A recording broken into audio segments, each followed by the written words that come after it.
Flag on the play if you're not subscribed to VonAllen Sports. But once you are, we'll make it up to your team in the fourth quarter. You're watching VonAllen Sports, real and honest NFL analysis. Subscribe now and join the empire. VonAllen Sports, let's go.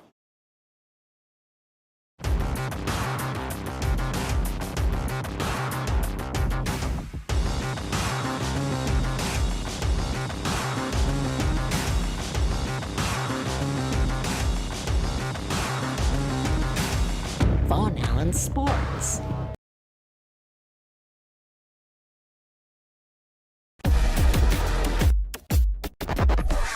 VonAllen Sports.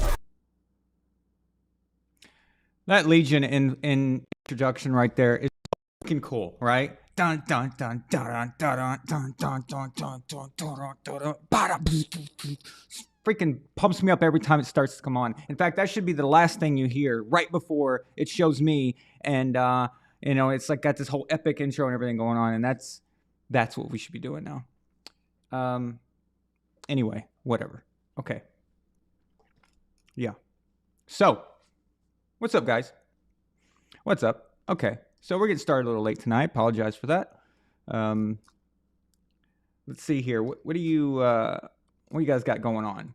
Oh, so we got. Oh, that was fast. Elf of Courage. Since the $10 super chat, he says, you know what? Screw that crap. I'm going to just do this instead. Okay. I think this looks better anyway. It's, yeah, the aesthetics is better. Okay. That was a joke, by the way. Get it? Never mind. I don't know if anybody caught that or not. The Gourd King likes puns. I'm not allowed to use puns. So. Okay. He says, Elf of Courage says $10 super chat says, so VonAllen. So he gets serious. See, he used my name. He used my name. And when someone uses my name, it means that something's about to get real here. Either he's going to say something really deep or he's about to insult me. You know, a lot of times it could go either way. It's kind of like when someone says to you, you know, no offense, or they're about to say, I mean this with all due respect. They're about to insult the crap out of you, correct? So, well, let's see where this one goes. So, VonAllen, what do you think of that fumble? Incomplete pass in the Pats Cards game. The haters and conspiracy nuts are going to have a field day with this. Ah, yes, that one. Well, here's the deal. Very simple. It's an incomplete pass, okay? I thought it was a turnover at first, but then when I watched the replay, you know, I had a friend over last night watching the game, and, you know, we saw the replay, and it was, you know, you guys know Roman, of course. And it immediately in the replay, it was like, oh, wait, that wasn't even the process of the catch. So there's a process there. When you watch it in slow motion, and as we know, you know, since Elf of Courage brought it up, I'm going to go ahead and mention this.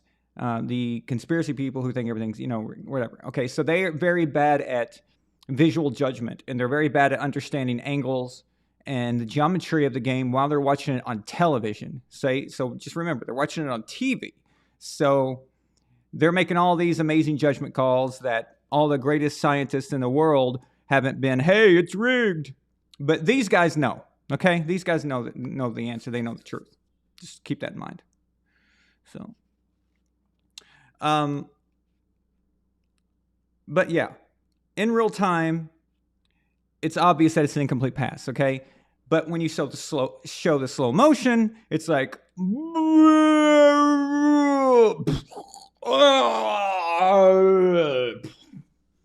okay?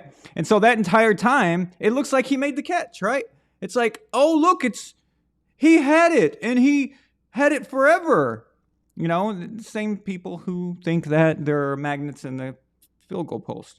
Okay, but anyway, or drones, or whatever it was, okay? But no, in real time, that's what this is about. Now remember, the referees are also part of the game. They're human people. They are part of it, okay? That is involved. It's the same thing as a linesman in other sports. It's just how it is, right? God dang. Sorry, this is driving me nuts. Okay. So it's the same thing, right?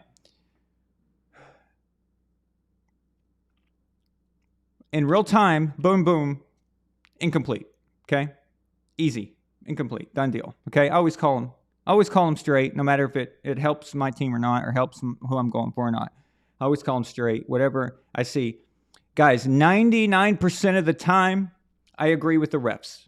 99%. Okay?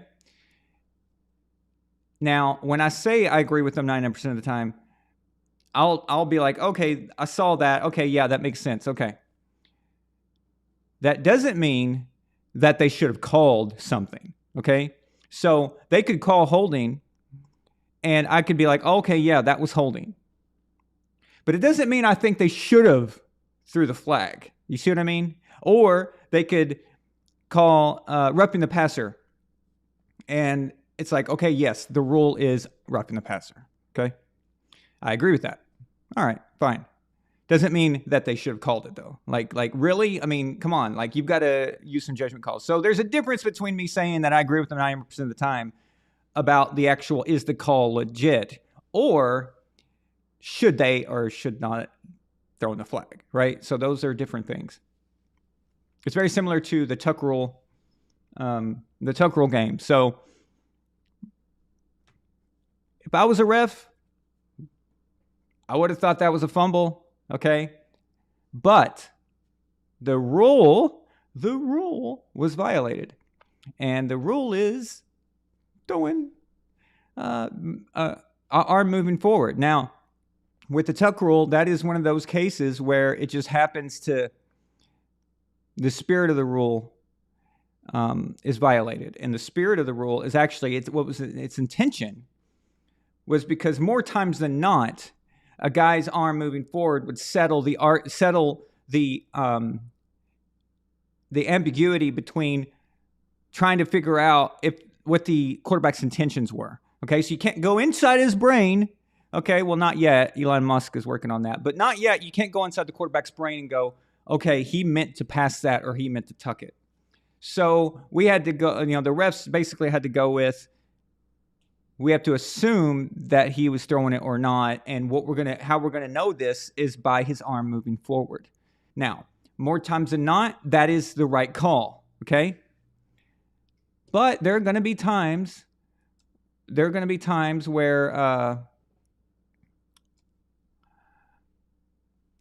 where this doesn't work, and you're gonna have some problems with the fumble exactly like that. And the tuck rule had created this problem way before the tuck rule game itself. It had happened.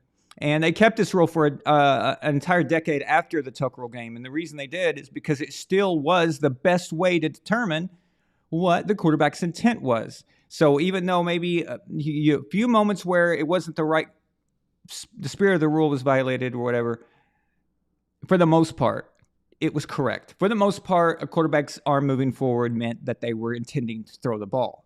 And that was the best way to kind of work with it. So now they just got kicked that out entirely, and they've changed the way that works. But yeah, it's an incomplete pass, to answer your question, and or to address what you posted there. So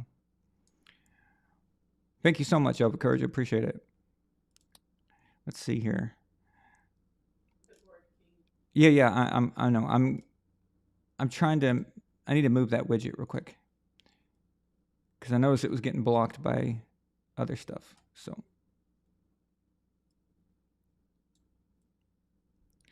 the green boxes I got, those are our newest members. So if you guys would like to sign up for a membership, it starts at only $1.99, and it's tagged in the top of the chat there. I put that up there. So the Gourd King, and remember, if you are a member, okay, so look what the Gourd King did. He utilized it. The Gourd King utilized his member super chatty thingy. Okay, so you get one of those when you're a member. You get one each show, so use it. You're paying for it. Might as well use it. Right. Okay. So it says, happy to come to VAS for another BDS vaccination booster. I love it. Okay, I love it. So the guy, I created Brady derangement syndrome years ago. 2018 was the first. That was the first thing VonAllen Sports ever did, was create Brady derangement syndrome in the fake Wikipedia article, right? And of course, you can find that on Twitter right now. It's pinned to my account. If you want to read all of the symptoms and the cure, and if you want to find out if your family members or friends may have Brady derangement syndrome, it is a pandemic that is affecting all of sports fandom. It's very bad, and it's spreading. And of course, the Gourd King had mentioned and brought it up. He said, Æron, the Brady derangement syndrome is heating up, and it's mutated into the Tomicron variant. Okay, and I was like, wow, the Tomicron variant. That's pretty good. So he's, the Gourd King is an expert in these things. Okay, I'll put it this way: the Gourd King is as much of an expert and honest about this as Tony Fauci is. Okay, so he's an expert, right? So the Gourd King told me that by the time the playoffs get here, the Tomicron variant will be full blown everywhere. Okay, that's a problem. But if you come here, like he said, you can get the BDS vaccination booster, and it's an actual vaccination. Okay, so it actually works. Okay, so there you go. And then the beautiful thing about the VonAllen Sports BDS vaccination is that you can actually give it to other people. You can take what you've got and you can give it to them. Okay, all right, fine, whatever. Shut up. Okay.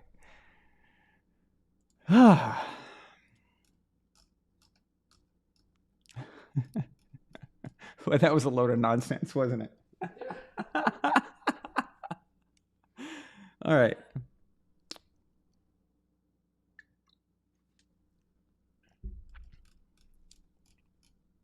Now, I bet that you guys thought that I was going to start this show talking about the Patriots' victory. I bet you thought I was going to start this show off talking about Tom Brady getting completely destroyed by San Francisco 49ers. But you'd be wrong. You'd be wrong. Okay? That's not what's going to happen tonight. We're going to talk about it. Trust me, we're going to talk about it. But that's not the first thing I'm going to talk about. And we'll get there in just a second. Let's see here. John Thomas Chavez sends a $2 super chat. He says, how about Mac telling Matt Patricia to F off? Yes, it's beautiful. It's glorious. And Bill Belichick will do nothing about it. Why? Because that's Bill. It won't matter. It won't matter. So, his ego won't let him. All this talk about Tom Brady coming back to the New England Patriots. Okay, so this is what's going to have to happen. Bill will have to say, now this is what I would do if I was Bill. I'd be like, call him in the offseason, as soon as the season's over. Call him and say, Tom, yeah, I know that we're going to this golf tournament together in Florida. It's a big tournament at Mar-a-Lago. And I don't know a lot about golf tournaments, but I know that they go to that one. I just randomly picked that. I promise. I didn't do that strategically.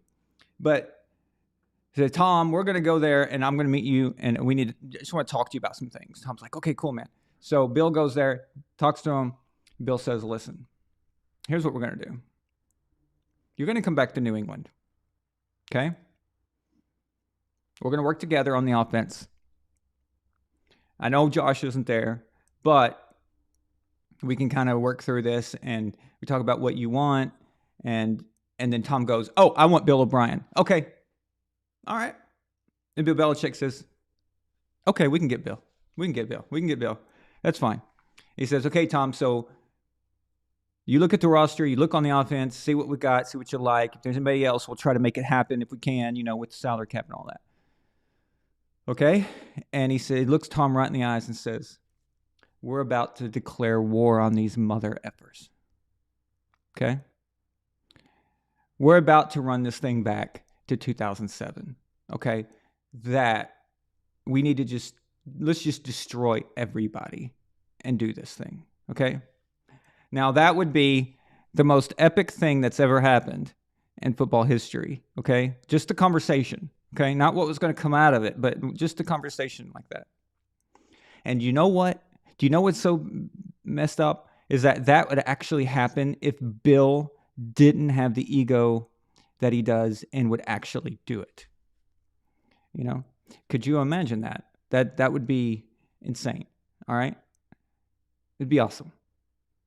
And who knows if they would go on to win the Super Bowl or not, but just the fact that they got together and they both were partners instead of just boss and underling, you know, and that's kind of how it was. And that's why, that's why Tom was basically done with them, right? Just one second.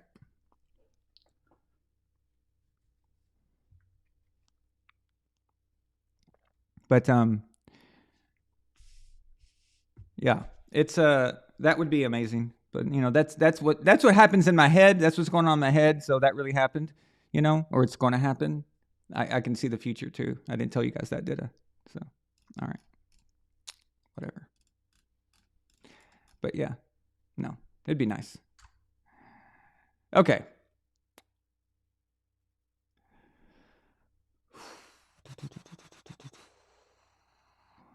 Yeah, Gord King. Yeah, Tom has been having meetings with players away from Todd Bowles and Leftwich to try and get something going, and that's because he thinks they're freaking idiots. He thinks they're complete morons.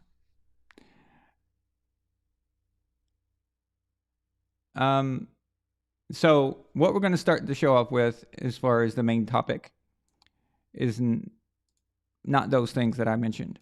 We are going to talk about that. The first thing I want to mention is Kyler Murray. Can you believe that we're starting a VAS show off talking about the Cardinals? Okay, so here's why. Here's why we're going to talk about the Cardinals real quick. It's because the Cardinals are the dumbest organization ever. Okay, the Cardinals, and Alpha Courage. I will grab onto that super chat here in just a second. That would be perfect segue into the Pats for me. So just a second. The Cardinals fired their coach after 1 year, after giving him a contract. So they're going to have to pay. They had to pay him or wherever his deal was for. And they had Josh Rosen, which was a top 5 pick. I don't remember exactly what pick he was. Maybe he was 3rd, something like that. So can't be sure, but the point is that he was a high pick. Okay, so it doesn't matter which one. But so they had that already, right? So what they needed to do was build around Josh Rosen at the time. Now, this is the thinking process. Remember, you don't know the future. You don't know the future. So you can only go with what you have at that moment. And the sure thing. You already took Josh Rosen, which I wouldn't have taken Josh Rosen. He's not the quarterback. When I was doing the scouting, our personal VAS stuff, looking at it, I didn't have Josh Rosen as a great player. Thought he was arrogant and an idiot. He reminded me way too much of Aaron Rodgers. Had nothing to do with the fact that he looked like Aaron Rodgers. It was actually just he acted like Aaron Rodgers. And 9 times out of 10, when a guy acts like the way Aaron Rodgers does, you are going to get a bust. Aaron is the exception, but you're going to get a bust. Now, if we all remember, Aaron, if he would have, let's say Brett Favre would have got hurt in 2005, early in 2005, and then Aaron Rodgers had to go out there and take over immediately, kind of like Justin Herbert did for Tyrod Taylor after they injected his lungs and exploded them over on the sidelines, okay? So let's say that happened to Brett Favre. Aaron Rodgers comes in for Brett Favre and starts playing, and now they trade Favre away and they keep going with Aaron Rodgers. Aaron Rodgers is not the guy we know him to be today.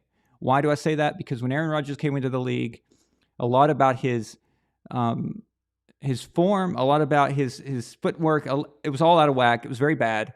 It was okay for college. Well, you know what? Tim Tebow was also good for college. All right, and I'm not saying that Aaron Rodgers with Tim Tebow that bad or anything. I'm just trying to make a point that what is good enough in college to get you drafted is not necessarily good enough in the NFL. That has to be developed. Okay, so Aaron Rodgers stayed behind Brett Favre for 3 years and then became Aaron Rodgers we know. Maybe that doesn't happen. Okay, let's say Patrick Mahomes has to start game 1 in 2017 and they get rid of Alex Smith. Well, that would be kind of trial by fire there, right? So Mahomes, all it would take is him to have a few bad games. His first few games sucks. And then it gets into his head, and then the Chiefs are there like, well, is he the right guy? Should we test out somebody else? Should we look for a backup? You know, and then who knows what the history would show. Well, Josh Rosen was one of those guys that I thought was going to be a bust, okay? But they took him. Okay, they took him, and now they're stuck with him. The very next year, they hire Cliff Kingsbury, okay?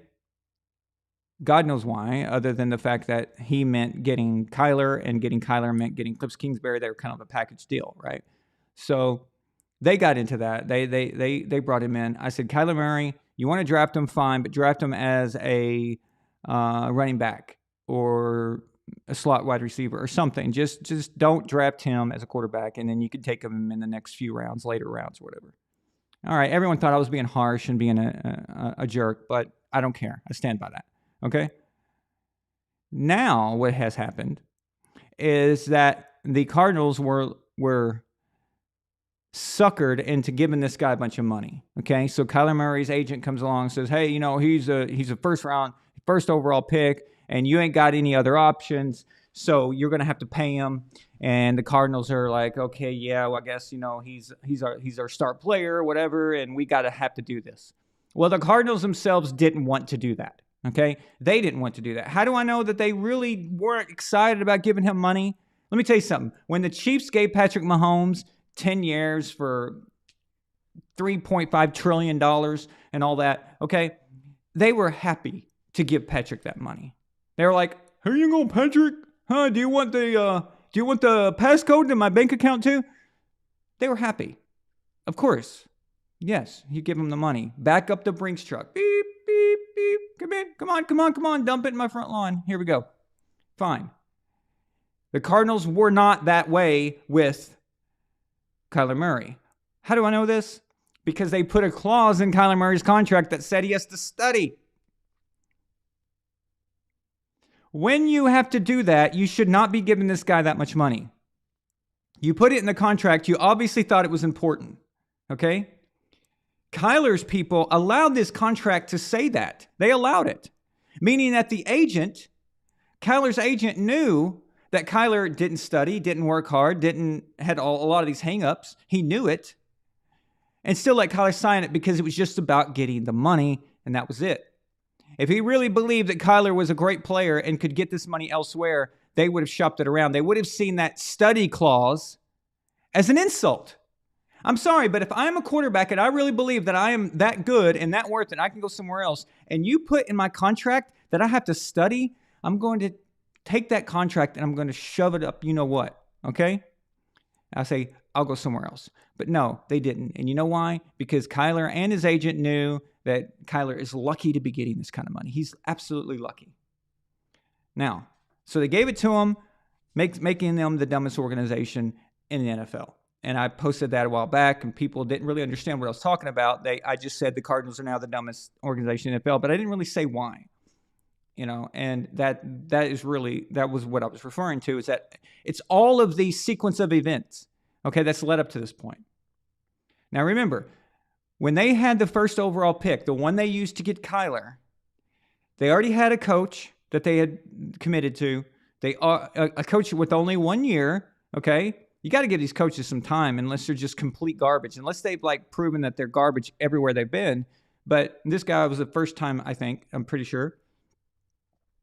You got a new quarterback, get him some weapons, put some people around him, do what you did with Kyler. But here's what they could have done. With Kyler's first overall pick, they could have traded that for a crap load of stuff. They could have built a great team with that number 1 pick, okay? By trading it away. Put some stuff around Josh Rosen. If that didn't work, then, you look to do something else. But Kyler was certainly not your answer. And I'm sorry, but a number 1 pick, number 1 overall is so valuable, I wouldn't even use it, okay? There's very rare cases where I would use a number 1 pick. I'd use it on Andrew Luck. I'd use it on Peyton, okay, coming out of college. I would have used it on Joe Burrow. I would have, there are certain guys that you would say, okay, I'll take it. I'll use this number 1 on this guy. It makes sense. Kyler Murray is not the guy that you use a number 1 pick on. Okay? He's just not. Trade it away. Okay? Get rid of it. It's much more valuable to you getting rid of it. So they could have done all those things. All those things. They didn't. Kyler Murray gets a non-contact ACL tear by doing what? By doing what? Juking. Okay? As soon as he did it, started holding on to his knee, it was done. It was obvious. Okay? We've all seen this happen to Edelman. Seen it happen to a lot of guys. It's, you guys remember the famous one with Wes Welker? It was a week 17. It was a meaningless game against the Houston Texans. It was 2009, I believe. And even Bill Belichick in the meeting before that, he says, well, maybe we should sit Welker. We don't want him getting lit up. But what does Belichick do? No, he sends Welker back out there, and Welker has a non-contact ACL tear. Exactly the same thing is what happened to Kyler. Welker was pivoting and deking, whatever, and boom, blows it out, okay? Kyler, that's all he's good for, okay? And now he's going to be out for a while. Very long time, at least a year probably. Kyler's entire game is about the legs.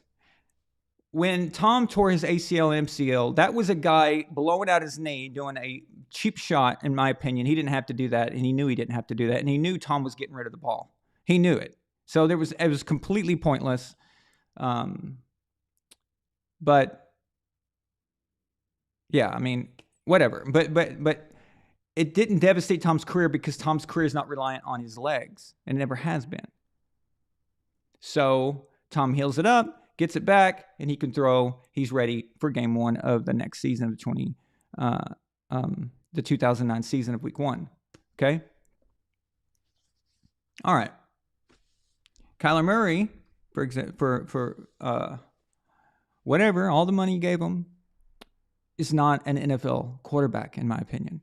There are a lot of guys that you can train to kind of do what he does as far as passing. And there are a lot of people who play in the Canadian Football League right now that can throw better than Kyler. So don't tell me that, oh, he can throw the ball, Aaron. He can throw the ball. He's got a good... Okay, well, you know what? I mean, give me some quarterbacks from the CFL that can do that too, okay? There's some guys in the Arena League that can do that. You don't think so? Okay, well, go look up a guy named Kurt Warner. Or, I don't know. Let's see. Go look up a guy.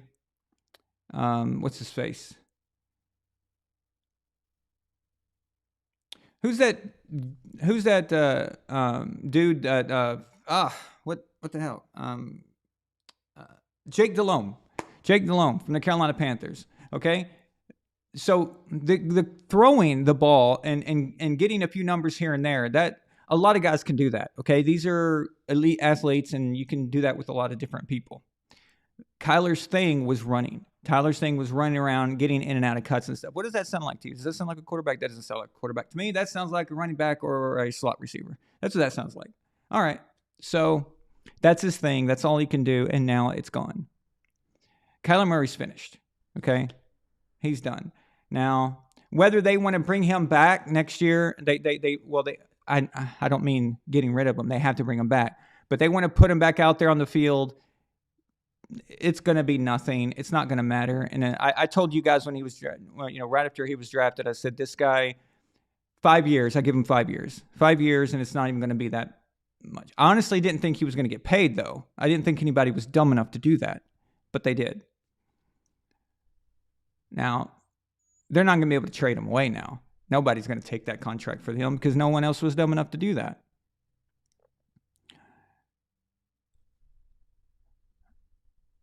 Now this opens an interesting scenario. Because of the timing of when Kyler hurt himself, he's not going to be ready until mid to late season of next year. And even if he is ready, he's technically ready, like cleared from the doctors, he may not be ready to play. So this might, honestly, in just totality, this may cost Kyler Murray his entire 2023 season.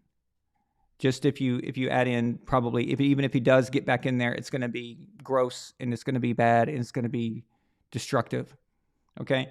So that's basically, he might as well, he has that to look forward to. Okay?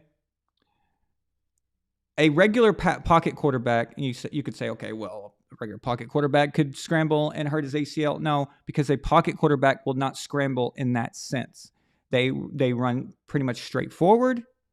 And then they slide. They don't make cuts the way Kyler was cutting. Okay, those are running back cuts. All right, that's what he was doing. And those pocket quarterbacks don't generally do that. They just run straight on. Now, I wouldn't recommend any quarterback running unless they are positive that they have a wide open area and they know they can slide in time. So if you're smart, you can avoid getting hit. But I wouldn't recommend it.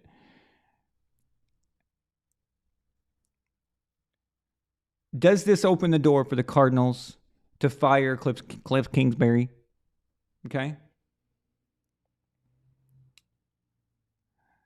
Does it leave open a coach to come in, like Sean Payton, for example? So what if Sean Payton wanted to come in and say, okay, I know Kyler's on the roster, but maybe Sean wants to bring in a veteran. Maybe a veteran quarterback and work that out. And let's say that to replace Kyler. Kyler's not going to be ready to play for, I don't know. It depends on how hard he works and if there's no infections, if there's no setback. He's not going to be ready week 1. There's no way. I just don't believe it. Not with Kyler's reliance on the legs. Okay, he's not just going to stand out there and I don't think he'll be ready by week 1. I think it'll be midseason probably. But let's say they get a new coach, like Sean Payton, for example. He brings in a veteran, and that veteran is actually playing well. And they don't bring Kyler back at all. They just keep him as a backup that year. And then another year goes by, and then, it just could really become a problem. Now, they'll try, knowing the Cardinals, they'll pull the Matt Leinart thing where they keep pushing him back out there because they got him in the first round, whatever. They might try that. But anyway, this whole thing is ridiculous, and it's just, he never should have been taken where he was, and he never should have been paid for that, paid that kind of money.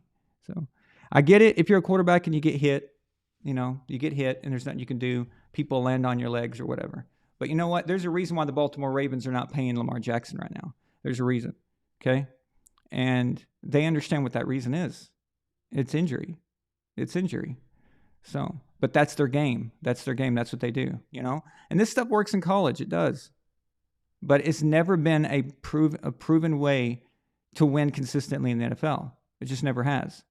Even the guys who were known for running, it didn't really translate that well, As great as Randall Cunningham was, never could get a Super Bowl. Steve Young got one. Steve Young should have had 2 or 3, to be honest. That 49ers team in the 90s was just incredible. But Steve, people think because Steve ran that's all he did. Steve was a phenomenal thrower, okay? Excellent quarterback. And running was kind of like a last, I know I can do it, so I will. Kind of like Josh Allen. Josh is like, I don't need to do it. I don't have to, but I will if I can, if I see an opening. And that's kind of how it was. But it just generally doesn't translate. And yes, you can have an MVP season where you oh, look, everybody, look how cool I am. I'm putting up all these stats and everything, and I look like a Madden cartoon character out there, and it's so great, and it's so wonderful. Okay, yeah. It worked for Cam Newton. It worked for Lamar Jackson, got him an MVP. It may work for Jalen Hurts this year, but Jalen Hurts actually could throw the ball pretty damn well. So, it depends on where's the cutoff, and that's the thing that fascinates me about Tua is that Tua, when he does decide to run, Tua ends up hitting his head, on the turf, running around trying to make something happen. I get that. Tua is not a running quarterback. He's a pocket passer, He's a pocket passer, but because he got hurt running out of the pocket, people assume that he is a running guy. But see, bad things happen when you leave the pocket. It just does, okay? Doesn't mean that bad things don't happen when you're in the pocket, but they happen a lot more when you leave it. And this is all we talk about here. It's constant, but it's just going to continue to happen. So.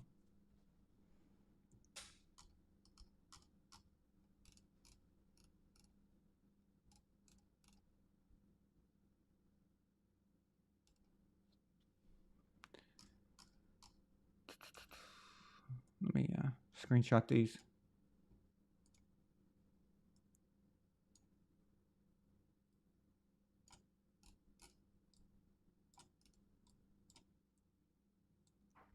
Okay, Elf Courage is $2 super chases. 2 more wins, Patch. Just 2 more wins. 2 more wins. They'll get it done. They're going to get it done. Don't worry. They're going to get it done. I saw some progress, last night. I saw some Matt Patricia. He's heard, all the wolves coming at him, and he changed some things up last night. So it wasn't perfect, but there was signs of them listening. There was signs of them like, okay, we've got to change this. We got to do something. So they were opening it up more. They were going longer more. They were not doing what they did before, the previous week. So the Gordon King sends a $5 super chat. He says, it must be maddening for Kyler to be hurt. Now when his team needs him, he won't be able to answer the call of duty. Oh, that was mean. That's mean, Gordon King. That was mean. Kyler is probably ecstatic because the new Call of Duty just came out, and he's like, yes.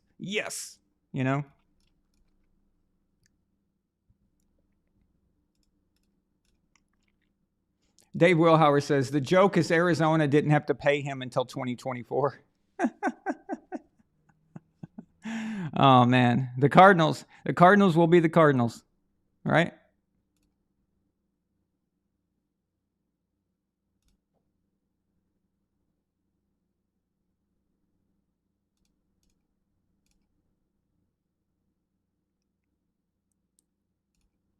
Elva Courage, that is so funny that you mentioned that. You said, what if Belichick brought in Rob Ryan and Wade Phillips as co-defensive coordinators?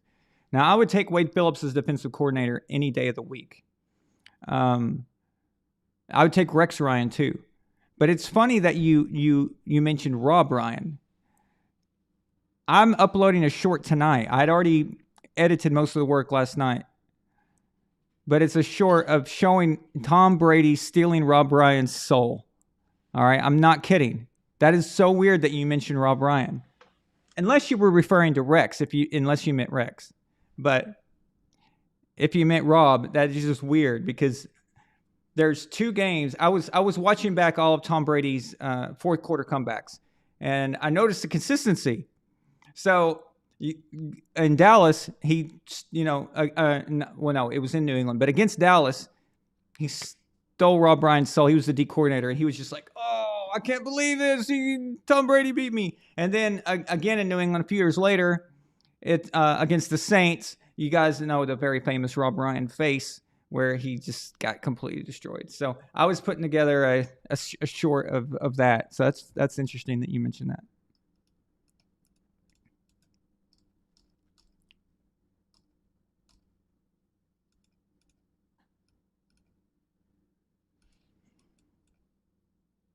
Yeah, Bloody Pleb, Fran Tarkington. He says, Bloody Pleb says, Fran Tarkington was an old school scrambler, was once considered the greatest quarterback that never won a Super Bowl. And man, Fran, he went to so many Super Bowls, couldn't get it done. It's unfortunate for him. Yeah, I have a football that's autographed by Fran Tarkington, actually. But yeah, it's too bad. So.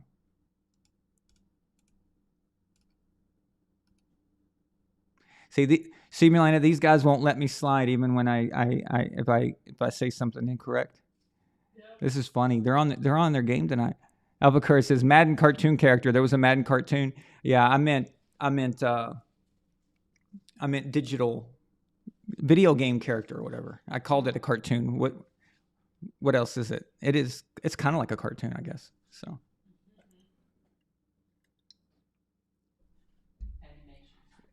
Animation, whatever. Video game character is what I should have said.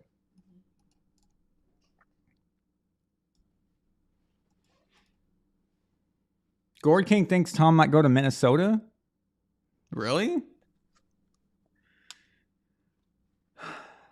That's strange. I've not heard that one. That's interesting. I mean, it's not like Kirk Cousins is sucking or anything. I mean, he has bad games here and there, but I don't know. I just never considered them, but yeah. You know, Brett Favre looked weird in a Vikings uniform. It was strange. I don't know. It was weird. It just didn't look right.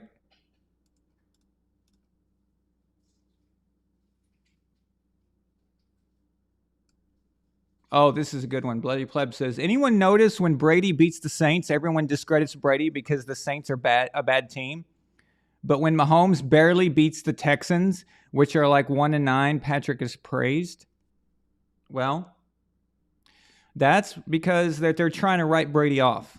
And it's the same thing it's been since 2014. They've been trying to write this guy off since 2014. And ever since that Chiefs game on Monday Night Football in Week 4, they've been trying to send him on his way. And that's the deal. So it's, you know, I can put up a stat, let's say, for example, versus the 49ers. So the 49ers have been on a 6-game winning streak, okay? And the defense been destroying everybody. They're a different team than they were at the beginning of the season. And Justin Herbert played them. They shut down Justin Herbert. They shut down Tua. But when they shut down Justin and Tua, they said, oh, well, they're young. You know, we're expecting that. The 49ers are a great defense. That's just how it is. Okay, fair enough. But when Tom got shut down by the 49ers, he's old. He's 45. He can't do it anymore. He's washed up.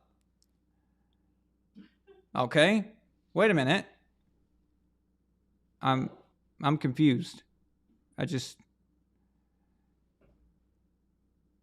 I really just saw an amazing 49ers defense, actually, on top of a Bucs team that sucks ass. All right?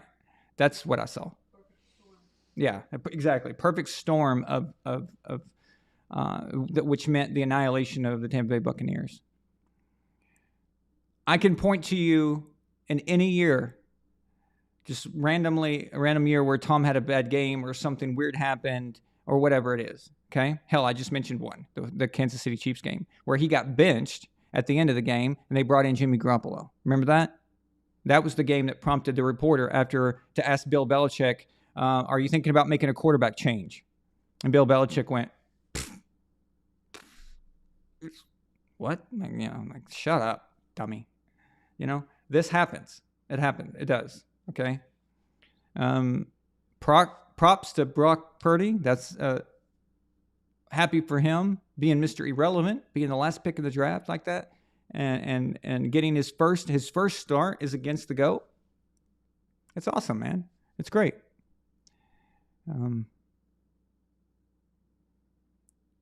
Quarterbacks do play each other, though. I've thought more about this over time.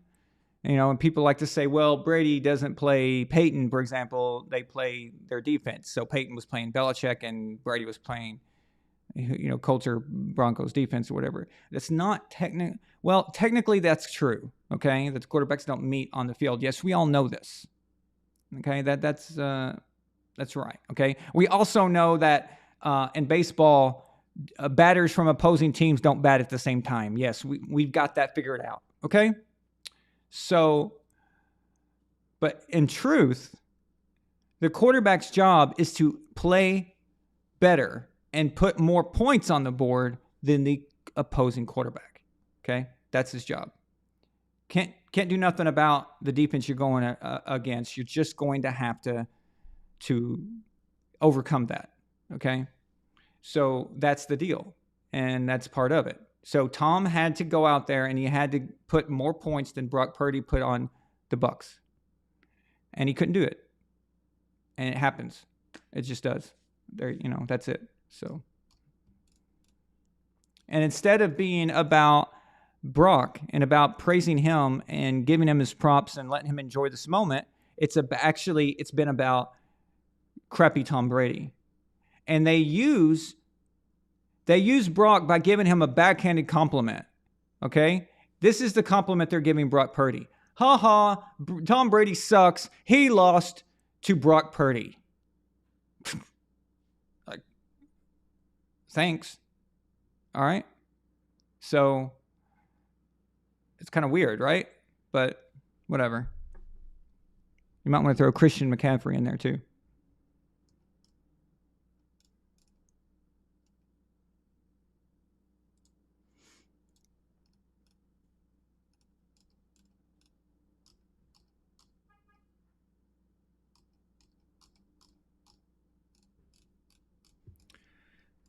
Let's see here. Up for Courage. Up for Courage sends a $2 super chat. He says that Gord King, with Murray, there'll be no Russian. You guys.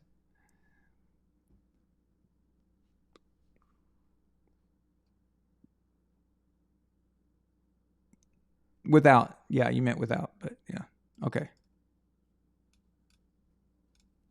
Actually, it makes sense with. Actually, it does. I thought you meant because of his ACL.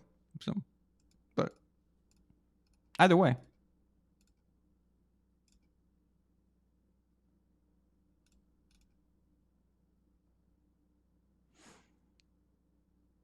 Oh, the Rams uniform's garbage. Mike, did I see Skip and Shannon screaming at each other over Brady? Yes, I did see that. So, okay, so basically, I saw the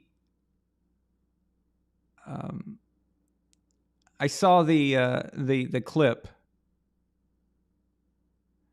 on Twitter. That's how I found out about it.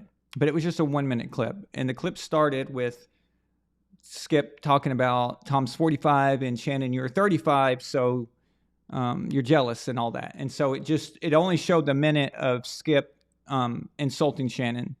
So I had a reaction to that clip and wrote, blah, blah, blah. I can't believe Skip. I violated one of my own rules. Okay. And my rule is to never have an emotional reaction to a headline or a short clip without the entire context. And I did that. And I just reacted to it. And after that, though, I started to wonder. I wonder what the whole clip looks like. Like, what would they say after that? Would they say before? What brought this? Why did it get so bad? Like, how did it get to this point? So I go back and I look on YouTube and I find the entire segment. The segment started with Shannon Sharpe. It always starts. He always gets the first word, and then Skip goes, "Okay, my turn." Okay, so that's generally how it works. Shannon was a complete asshole the entire segment, the whole time, and he was yelling, going nuts. Honestly, it made me wonder if he accidentally double dosed his steroids that morning. I'm not sure. Okay, but he was really, really like taking this personally. It was very strange. It's like he had thought this up and was like, okay, I'm going to go after Tom. And he was very aggressive, yelling more than he normally does. And I know he yells a lot, but he yells almost in a comedic way. And he's not serious, but he was serious. He was actually really, really pissed off already from the very get-go. That right there sets the tone for a conversation. It sets the tone for an argument. And immediately the other person will be on the defensive. Okay? That's how it generally works. So Shannon was already up and going and already coming at him for no reason, really. It didn't really make sense why he was so angry. And then Skip was saying, critiquing Tom and saying that was a terrible pass. It was a terrible pass, while Shannon's calling him a liar and saying, no, you don't think Tom does anything wrong, when Skip is literally critiquing Tom at the very moment. But Shannon just keeps going nuts. And then finally, Skip breaks and just says the truth. The truth is that Shannon doesn't like Tom Brady personally, but Skip was wrong about the accusation. It's not because Tom is 45 and still playing and Shannon had to quit at 35. That's not what's on Shannon's mind. What's on Shannon's mind is a lot different. Okay? Shannon is notorious for favoritism and bias. And if you've ever watched that show, you know exactly what I'm referring to. And that's why he has a problem with calling Tom the GOAT. Let me tell you something. The very moment he's going to discredit Tom anytime. Now, Shannon has used irrational arguments against Tom Brady that were pure emotion and pure just hate. He has done what Skip does to LeBron. Shannon has done that to Tom plenty. So Shannon really has no room to talk about this and trying to say, oh, like he's objective. He's not objective at all, not even close. Okay, but what made it bad is that at the end, Skip kind of went at Shannon and about his credentials and what he did, and Skip's like saying Tom Brady is greater than you and all that, and that was weird. Okay, I would never have said that. Okay, so first of all, Shannon Sharpe is a 3-time Super Bowl champion. He's a Hall of Fame tight end. I think he's the best tight end of the 1990s, and I would even pick him over Tony Gonzalez, to be honest with you. So that was kind of weird. Skip went kind of in a really strange personal manner. And Shannon could have done that. Shannon could have said, well, Skip, you never played sports. You never even played football. What do you know? You're just a writer or whatever. He could have said that, I guess, but he didn't. So Skip took that into like a really weird area. Skip had no right to say what he said about Shannon's credentials and saying Tom's better than him. That was dumb, especially since they played two different positions that didn't even make logical sense. So it's like, wait, what? What does that have to do with anything? It doesn't. Shannon is of the best of his position that's ever played, the same way Tom is in his. Now, Tom happens to be the best, but he's still in the group of best ever quarterbacks. Shannon is in best ever tight ends. So it was dumb to say that, but it did. There is more context to it, though. If you just start at that one clip that was on Twitter, it looks like Skip is just, but Shannon actually had spent several minutes, going nuts, just like being really aggressive. So that set the tone already and already made it kind of weird. So yeah, in a rare moment, that was real. That was a real moment between those two.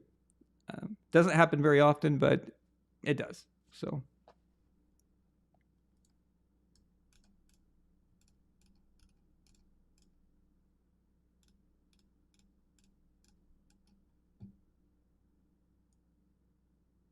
P2, I absolutely agree with you. And welcome. I hope you subscribe. Houston Burnside, what's going on, man? Brady's top 5 in passing yards, by the way. I'd like to I would contend like 2019, he's still good, but the team has declined on the offensive side, especially the line. That's exactly what's going on. Well said.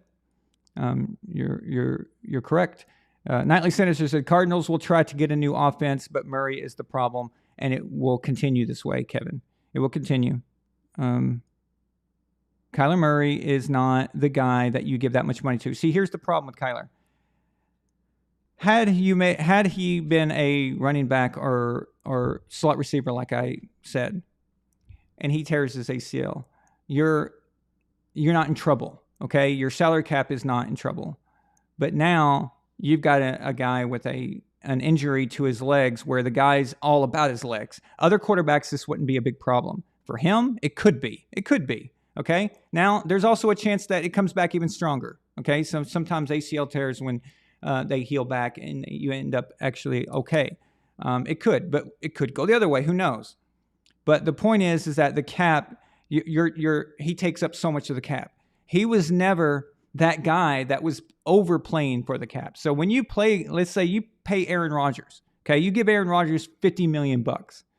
Okay? You need Aaron Rodgers to play better to make up for all those tens of millions that you got over your value, over the real value, and that they couldn't pay other guys. And what did Aaron do? He went out and got 2 MVPs in a row. Okay? So he covered that amount. So let's say that in reality, you should probably only pay him $20 million a year, okay? But you give him 50, you give him 30. I'm just making up these numbers just to try to give you an example. But Let's say you give him $30 million over. Okay. Well, that's $30 million worth of wide receivers you couldn't get, defensive backs, running backs, all kinds of, offensive linemen, whatever it is. Okay. Since you couldn't get them and you gave them all to Æron has to make up for that. So not only does he have to play like a good starting quarterback, but he has to play out of his mind in order to make up for those missing guys. And if you don't do that, then you're a waste of money and then you're a problem. So if you're going to accept that money, you better be willing to play over that. So you can't complain. So over the next few years, if the Cardinals have to start dumping people and getting rid of people, when each year it's going to go up, his cap is going to go up more and more. So it just balloons up more and more as the years go on, and you're going to have to start getting rid of people. I don't want to hear anything from Kyler about I don't have any weapons, because he sure has a hell of a lot. He had the last 2 years. So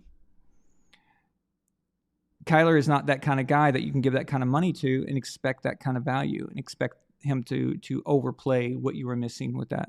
So it was dumb on their part.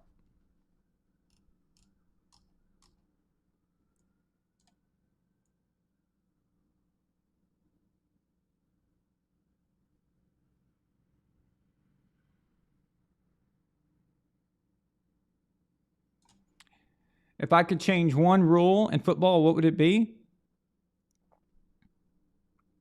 Tie game. I don't believe in ties. I think it's a robbery to the fans who watched it. It screws up the schedule. It's stupid. It's dumb. I don't like it. So whatever you got to do to break the tie, I don't care what you have to do. Okay, put kickers out there and have them do a kicking contest. Have them play horse. Okay. Well, this kick's gonna go off the left crossbar. Okay, whatever. I'm joking, of course. But you're gonna have the coaches go out there play tiddlywinks. Okay, they can do thumb wrestling. Okay, I don't care. Do something. Just don't let it end in a freaking tie. Okay, maybe put both teams on the 25-yard line. Let them go at it like college does or something. I don't know. Whatever. I don't have the answers as far as what they should do, but I just know that ties suck. So this isn't soccer.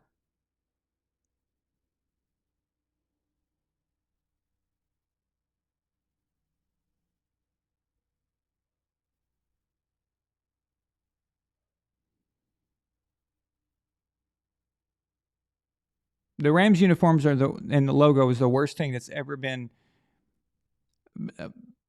It's anything that's ever happened in the history of uniforms. Okay, it's unbelievable how bad they are.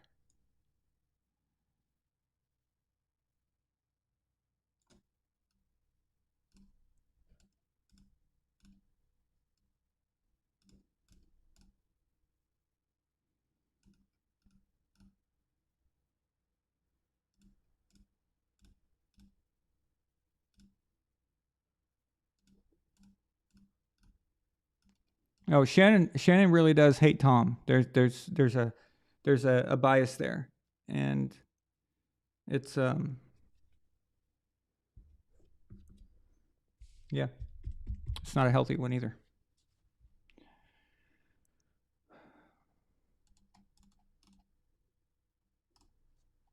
Look at that, Donnie is back.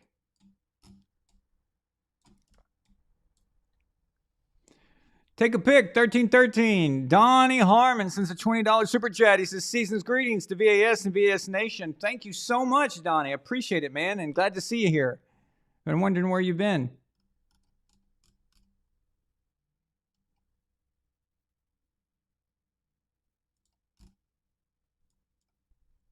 Yeah, the problem is with people hating on guys like Tom Brady is that they take the word athlete and they use it to take it literally. And they think, okay, so Tom is not the prototypical athlete, so he cannot be part of the conversation. And that's where we get the confusion between greatest athlete, and greatest sports figure of all time. The problem with this is that they use this argument in order to keep Brady out of the conversation, but put Michael Jordan in it or LeBron James. So you can take an ESPN segment. I've seen several of these, right? They say, oh, well, who's the greatest athlete of all time? And they say, well, it's Michael Jordan, Serena Williams, and Tiger Woods. Wait, what? What? Hang on. Yes, I've seen this happen. Okay, I've seen Ryan Clark say this actually. Tiger Woods. But not Tom Brady. Golf swing.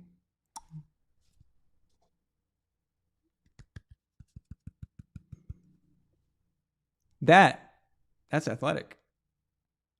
But throwing passes, getting hit by defensive linemen, sometimes running around, having good footwork in the pocket, that's not athletic. But golf is? Really? The problem that ruins their argument is that if they're the athletic, greatest athlete of all time, now we're talking about actual physical ability and what they accomplish. The problem is that, like I said, it was just a way to prop up LeBron and Jordan and guys like that, but while excluding Tom. That's what it's about. That's all it's about. That's the only reason why they make the distinction, okay? Well, they screw that up too, because the greatest athlete, if going by that, going by just strictly greatest athletes, it would be Olympians. And you would have to talk about Olympians more and more and more. You'd have, so where does it end, right? I mean, what are we talking about here? Well, what is a greatest athlete? What does that mean exactly? So it's kind of like this. Max Kellerman, he kind of coined the thinking process of there's a difference between greatest quarterback of all time and best quarterback of all time. Okay? That's convenient. So here was his logic. His logic was this. Greatest quarterback of all time meant that you had the most achievements, which is a backhanded compliment. Okay? It's saying that your achievements are great, but they could be due to other things other than just being gifted. All right, fine. That's what they say. That's what he likes to say. The best quarterback of all time allows him to talk about things I've never seen a quarterback do, like Aaron Rodgers and Patrick Mahomes and crap like that. So they come up with these different ways of saying things in order to discredit Tom. This is all based off of Brady, all of it. All of it. We never heard these things before, okay? Never heard these things before, all right? Like my brother Jason, he was on the show the other night. We were talking about it. When we were kids, we never thought or made these distinctions. We just thought Joe Montana, Wayne Gretzky, Michael Jordan, it's just, that's what it was. Babe Ruth, fat guy. He's not exactly the prototypical athlete, is he? But that's just what we thought, that we didn't have these rules and trying to make like distinctions so we could prop up another guy and by destroying the other dude that you don't like. This didn't happen before. This is all part of this new era. Tom Brady has caused so much mental health problems and these guys, okay? He has created a whole new, that's why BDS, we joke, but it's actually a real thing. It really is a real thing, all right? All of these different ways of saying, different classifications of what a quarterback is or what an athlete is, all this stuff has been rearranged because of Tom Brady, and it's basically this simple. It's because he never was supposed to do that. He punked everybody in the football world. Okay? He punked them all. They all thought that, all the scouts thought that they knew what they were doing. All of the teams thought they knew what they were doing. All the sports writers. When someone defies what is basically the standard, okay? The status quo, the whatever you want to call it, whatever is normal, whatever they're used to, okay? you destroy that and you shatter that, that's a problem for these people. It's a big problem. Who never got the respect that other quarterbacks like him get? Russell Wilson, okay? Russell Wilson has never gotten the respect, the admiration, the talking points, all that. He never got that. He never got what Mahomes gets. Never got what even RG3's first year, his rookie year, he never got that. Russell Wilson has never received that kind of praise. And they're always looking for an excuse to praise these hybrid quarterbacks. You know, what I hate that word, but they're always looking for a reason to talk about these guys. But Russell Wilson, he didn't count. So he didn't get that. Why? Third round. He's a third rounder. Sorry. You weren't supposed to be like that. That will haunt them forever. It's the bias that's held against them. They honestly, people believe this. They think because you weren't a high prospect, that the reason you're winning in the NFL has to be due to other reasons. It has to be. Okay? It can't be because you worked hard and because you are a good player. It's got to be other things because we can't explain it. How can Tom Brady be the greatest quarterback of all time when he went into the 6th round? It's clearly luck. It's clearly the team. Right? So that's the problem with this. Imagine if Peyton Manning had 7 Super Bowl rings. They would have painted his mother face on Mount Rushmore by now. All right?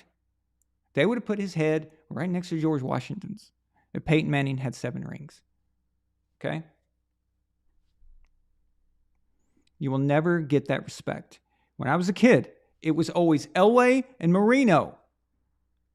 Okay?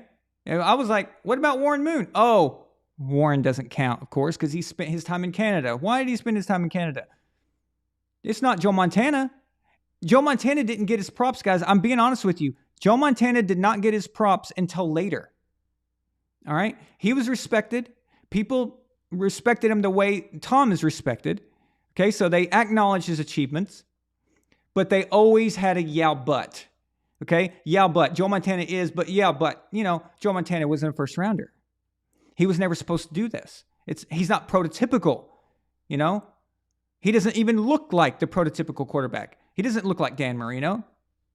That's not normal. That doesn't make sense. We can't understand why he's so good. So Joe never got the props that Marino and Elway got. Okay? Little kids always talk about they were fascinated by, I told you this. We went over this. All right? Children are fascinated by flash and by hype. And how the kids go is how the sports writers will go. It's how the owners will go. It's all the same thing. And it shows, that's why I used to tell you guys that Max Kellerman is like a child. He's, or Chris Sims or Nick Wright. They act like a child. They're impressed by the flash. Like, oh my God, look what's going on. So when I was young in school, no one talked about Montana. It was Marino and Elway. Because they were the flashy guys. They were the first rounders. They were the ones that were hyped. They were the ones that were talked about. And that's it. Didn't matter that they weren't winning Super Bowls. That stigma. It's the not being a first rounder. That's the problem. If you don't get the hype out of college, no matter what you do, there's always going to be a yeah but. It's always going to be that way. If Tom was a first rounder, we wouldn't even be hearing this stuff. Okay? There wouldn't be these different categories of how to judge Tom Brady, a greatest athlete or greatest sports figure. Oh, we got to separate them. Okay? Or is he the greatest quarterback of all time, or is he the best quarterback of all time? What the hell does that mean? Okay?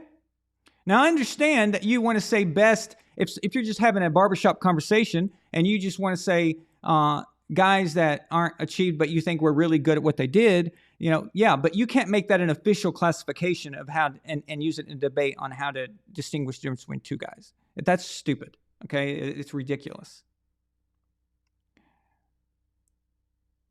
And I can say Barry Sanders is the coolest running back I've ever seen. Okay, I can say Barry Sanders is the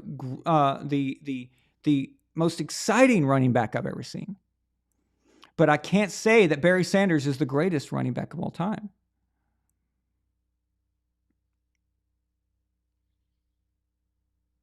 That's still Jim Brown. Okay? But these guys are never going to get these guys are never going to get their due when they are not in the first round, and it's always going to be this way because the hype from college, the hype machine is incredible. It is ridiculous. The hype machine when you're a quarterback and you're coming out of college, this doesn't happen to other positions, by the way. You can be 5th, 6th, 7th rounder. You can be Antonio Brown. Nobody expected much out of you. And, people, as they say, give you your flowers or whatever. A stupid saying all the time. So dumb. But you get that. You can be Shannon Sharp and achieve something. You can be different positions. And it can work. But a quarterback, if you're not in the first round, okay? Drew Brees is the same thing. Drew Brees was a second rounder, okay? So he's not treated with the same, he's never been, have you guys ever heard anybody talk about Drew Brees the way they talked about Aaron Rodgers? Ever. Have you ever heard that? Okay? I'm telling you this. I specifically remember people losing their minds over Carson Palmer. You guys remember Carson Palmer?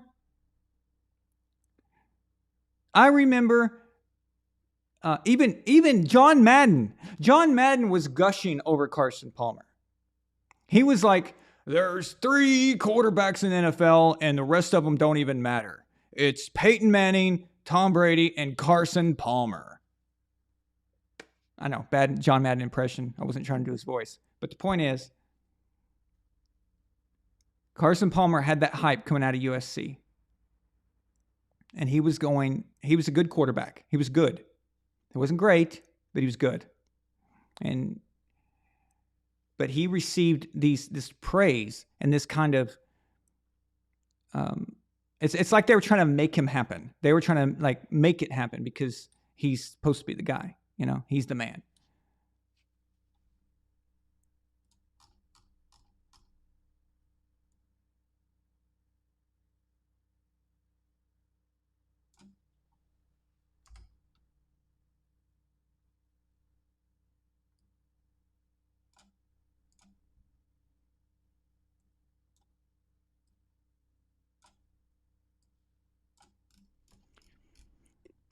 Austin Thomas is a member super chat. He says Dak gets media love. Is it because he replaced Romo? No, honestly, Dak doesn't get media love. I don't think so. Have you got? I don't know, but Dak's position is a little different. He's the quarterback of the Cowboys. Being the Cowboys quarterback has always come with a prestige, a media prestige. But they're also the most scrutinized quarterbacks. So when Tony Romo was playing, every move he made was criticized. Okay, everything was criticized. He was constantly one bad game, and it was like, is he done? Is he over? Are they going to move on from him? Why? Because Tony wasn't drafted, and you're not supposed to do that. You're not supposed to be undrafted, unwanted, and then come in and do that. It's not supposed to happen. With Dak, I don't think Dak gets a lot of media love. In fact, I think Dak gets a lot of too much scrutiny. And it's because he's the Dallas Cowboys quarterback, and that kind of comes with the territory. Being the Dallas Cowboys quarterback is probably one of the most prestigious positions in football. And it has nothing to do with whether the Cowboys are good or not. It's just because that's the biggest fan base, the most valuable sports team in the world. And it comes with all those things. And Tony Romo became a celebrity overnight because he was the quarterback of the Cowboys. You have to play decently. You can't just suck or it won't work, but you have to play decently. But I disagree that Dak gets a lot of media love. I don't think that. I think he gets a lot of scrutiny, and I think he gets a lot of critiquing more than he should. But that probably comes with being the Cowboys quarterback, though. So now, but thanks for saying that. That was a good one, because that's a unique situation. But still, it still holds true, though. They're not hyped out of college, and they don't really get the kind of love they deserve. Kurt Warner is probably as you guys are saying, I see you guys mention Kurt Warner. Kurt Warner is probably one of the best examples of this. So Kurt Warner never got any respect. Never. Okay? Never. He goes in, he's undrafted. He works out in training camp with the Packers. He's out there with Brett Favre, and they don't think he's ready. Brett Favre even made jokes, he wasn't ready, whatever. So fine. He goes off. He goes to NFL Europe, arena football, bounces around from different things, of course. Finally makes his way back as a backup on the Rams. Well, Trent Green was the starting quarterback for the Rams. Trent was doing pretty good. He was definitely serviceable. And the Rams, even the 99 Rams, had Trent not gotten injured in preseason, I think the Rams still would have been a pretty good team. Okay, Trent Green wasn't a scrub. Okay, he was a pretty good quarterback. He was about like a Carson Palmer level quarterback. But he got injured, and Kurt took over. And I remember after several games of them just lighting up the NFL, the Sports Illustrated cover came into the mail that day, and it had Kurt Warner on the front. It says, "Who is this guy?" It was a big letters. "Who is this guy?" I remember that. I still got it, by the way. I still got that. It's at my dad's house. But not even the Rams was ever convinced that he's the reason why they're so good. Mike Martz, when he took over as head coach, after they had won the Super Bowl and Doug Vermeil retired, of course he came back later, but that doesn't matter. After Doug Vermeil retired, Mike Martz took over. Mike was never convinced that Kurt Warner was the reason why they were so good. He thought it was his offense. He thought that it was just him and the team that's around him and all this stuff. So he really believed that hype. So he tried to push Kurt out any chance he could and bring in Mark Bulger. So Mark Bulger, as you guys know, was drafted in 2000, and he was drafted before Tom Brady was drafted. The same draft, but before Tom. Mike Martz drafted him. So that was Mike's guy. And Mike, every new coach wants to make their guy. They don't want the previous guy's stuff. They want to make their own mark. So Mike Martz constantly tried to push Mark Bulger into the starting position whenever he got a chance, and he finally got his chance to make it permanent. They send you would never, not in a million years, if Kurt Warner was a first round draft pick, there is no freaking way. Okay, there's no freaking way that he is pushed out of the Rams. No way. It doesn't happen. It does not happen. He is a Ram probably for his career. He probably finished his career as a Ram. Okay, no doubt in my mind. But he's pushed out. He goes to the New York Giants. Guess what? Happens again. So he's got the Giants winning games. Okay, they're winning. They have a winning record. And they bench him. Tom Coughlin benches him. Why? Because Eli Manning fell to them. How did Eli Manning fall to them? They didn't even have the number one pick. That's weird. How would they get Eli Manning? Well, because the Chargers picked him, but he didn't want to play for the Chargers, so they forced a trade to the Giants. The Giants were going to end up with Phillip Rivers, Ben Roethlisberger, or Eli Manning. Okay, but that was Eli Manning, a pick that they had to get him on the field, And again, that bias for the first rounder.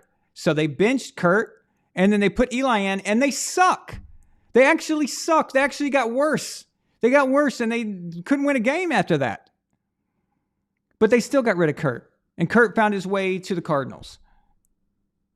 And Kurt was playing. But 2006 draft comes along, and Matt Leinart falls to them, and Dennis Green is all like, oh my God, Matt Leinart, I can't believe a quarterback like Matt Leinart has fallen to us. We didn't expect this to happen. So they looked for every opportunity to put that idiot, in the starting lineup over Kurt Warner. Again, a third time. A third time that Kurt is disrespected because he was undrafted. The third time. And they kept trying to put Matt Leinart in there. Then Ken Whisenhunt. Dennis Green gets fired. Ken Whisenhunt comes in, does the same thing. Probably from ownership. It's probably ownership. It's probably the Bidwells that said, you're going to play Matt Leinart. Until Matt Leinart sucked so bad that Ken Whisenhunt couldn't. He just said, no, we're playing Kurt Warner. We got to.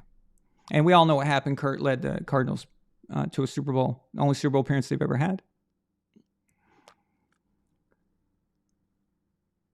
This happens over and over again. And trust me when I say this. Tom Brady being in the 6th round, 199th overall, is essentially the same thing as being undrafted. In the eyes of everyone else, it's the same thing.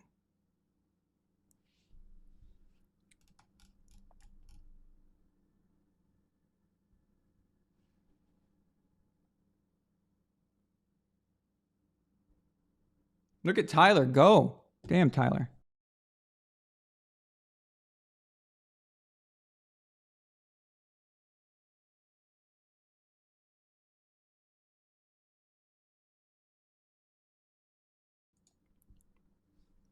But Bloody Pleb, that's what I'm saying. Yeah, Kurt hurt his hand. He screwed it up. And he had to switch to gloves because he had a fumbling problem. He started fumbling it quite a bit after that. But my point is this.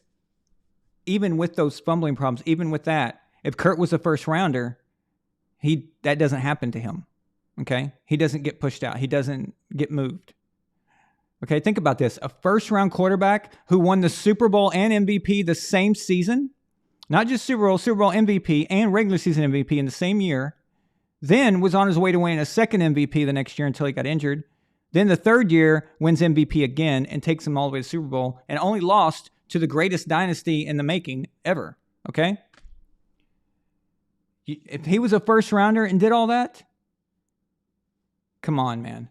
That you guys know for a fact that changes everything.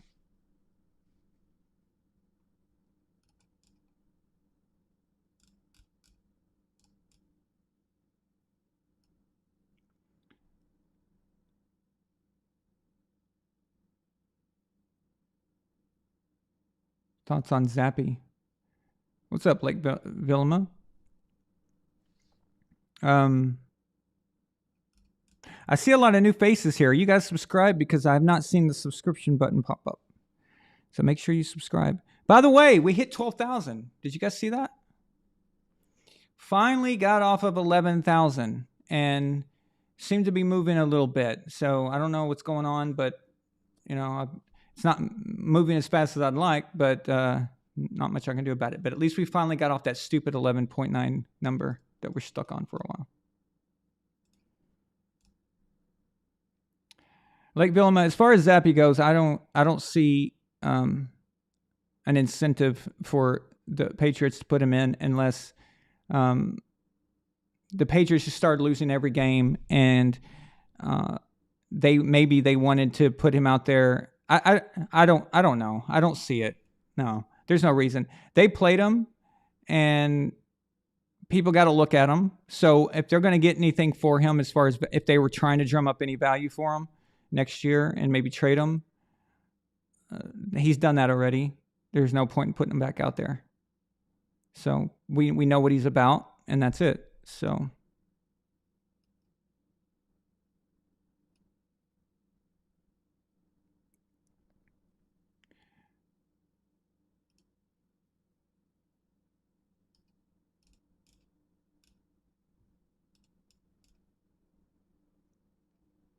yeah, I don't know.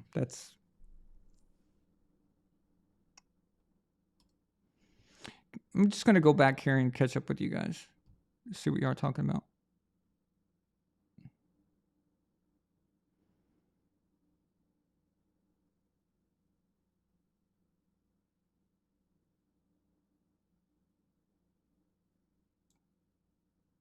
Yep, Up Courage, Wes Welker, undrafted. Julian Edelman, drafted in the 7th round, which again, in the eyes of the media and the eyes of NFL organizations, it's the same thing.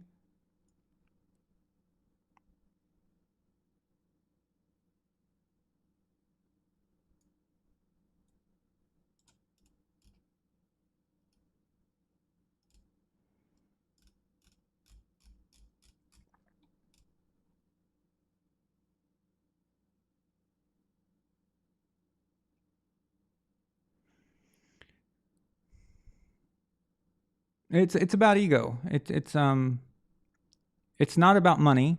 It's not. I mean, it because there's been times where they paid a quarterback for a lot of money, and then the other guy was playing, and they benched the quarterback who made a lot of money. Okay, a good example of this is Drew Bledsoe. So, Drew Bledsoe was just given $100 million, and they put Tom in instead, and they kept Tom there. That was a case of the owner not meddling with the coach. But if Tom had screwed up even a little bit, if Tom had regressed in some manner, you bet your ass he would be on a short leash, a much shorter leash than if Tom had been in the first round. So there's a preconceived notion about this, and there's the way people view you, where you're picked in the draft. So the teams want to win, but they also have big egos, and it's crazy. So like Bill, I just don't think Bill's ego is going to let Tom come back. I don't think he would ever ask him to come back. It's not a good situation for Bill as far as his ego and legacy is concerned. So let's say that you bring Tom back, and okay, let's assume that at best they make the playoffs, they lose in the wild card. Okay, hopefully not as bad as they did last year, but let's say this happens just for the sake of the argument. So that's 3 straight years of not really performing to expectations what you thought. You bring Tom back, and all of a sudden the team is like 13-3, 14-2, and you make a run. What is that going to mean? Well, now we know what it means. It means that you need an elite quarterback. You can have a good coach, but you need the elite quarterback. Yes, the quarterback needs a good coach too, but definitely a coach needs a quarterback. The quarterback, I always give the nod to the quarterback by just a little. I give the quarterback a nod because he's the one that has to go out there and make it happen. He's the one that's got to take your message and deliver it to the players. If he's not making these things happen, it's not happening. So he gets a little more of the credit and more directly involved as far as I'm concerned. But in reality, the story will be Bill needed Tom, and Bill's not going to let that happen. Bill is better off, as far as his ego and his legacy goes, is just finishing out his years with these just random quarterbacks, whatever he can find. If he doesn't like Mac, he goes to somebody else, and they just never win a Super Bowl. He can always say, well, I didn't have an elite quarterback after Tom left. And there you go. And then so there will always be the question, oh, he'll always have that excuse. But Tom coming back and then them winning, oh, man. If I was Bill, I would make a hard run at a veteran quarterback next year. And a different offensive coordinator. Maybe call Bill O'Brien, see if he's available, see what he's doing. So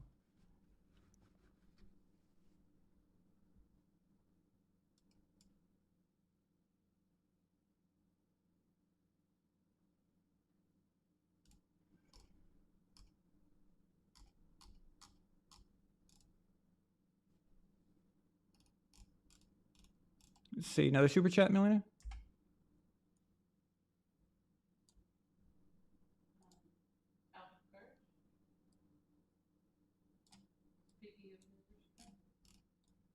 Got it.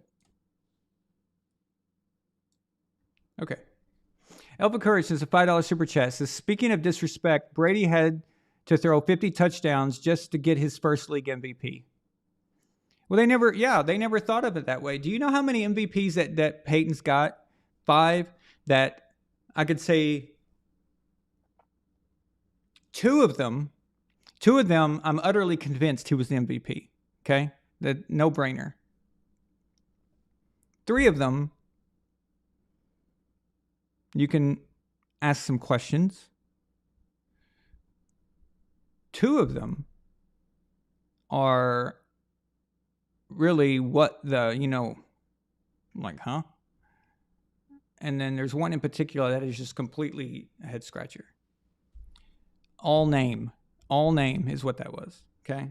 So that gets you, when you're a first round pick and you perform at a high level, that gets you, and especially if you're first overall, man, that gets you a lot of clout. It does. You don't believe me? You don't think so? You don't think that the first round pick gets a lot of media attention, and if you're picked outside of that you don't get no love? What is it? The 1986 season? Was that it? Was that the strike shortened season? Let me make sure. I just want to be correct on this, because this is one of the most ridiculous examples of favoritism for a first rounder.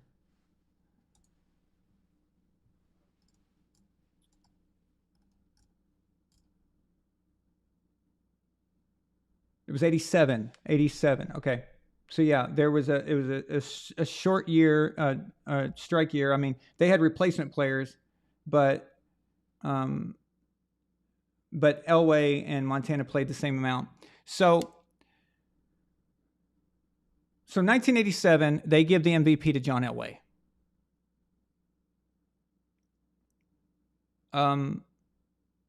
Okay, so Elway's numbers were pedestrian as far as MVPs go. He was maybe the 5th best quarterback in the league that year. Joe Montana was clearly the best quarterback. It was by far. Jerry Rice had 22 touchdowns. 22 touchdowns in a shortened year with only 12 games. That's insane. You know? It was only broken by Randy Moss in 2007. And people say, oh, well, Joe Montana and Jerry Rice cancel each other out. Well, that still doesn't explain why John Elway was in the mix. There's other players that should have been there. Why was Elway? It doesn't make sense. They say, oh, well, I go, well, maybe it was the record. No. I mean, Denver did have the number 1 seed, but the record wasn't that impressive. And the AFC wasn't that impressive. Joe Montana, his team, had a great record. So none of it made sense. I could never explain it. I've seen maybe one argument mentioned that, they were literally saying Elway was more important to the Broncos. Well, if that's the case, then that would mean that the actual definition and the criteria for MVP changes from year to year, and we can't actually get a pinpoint on what it means. So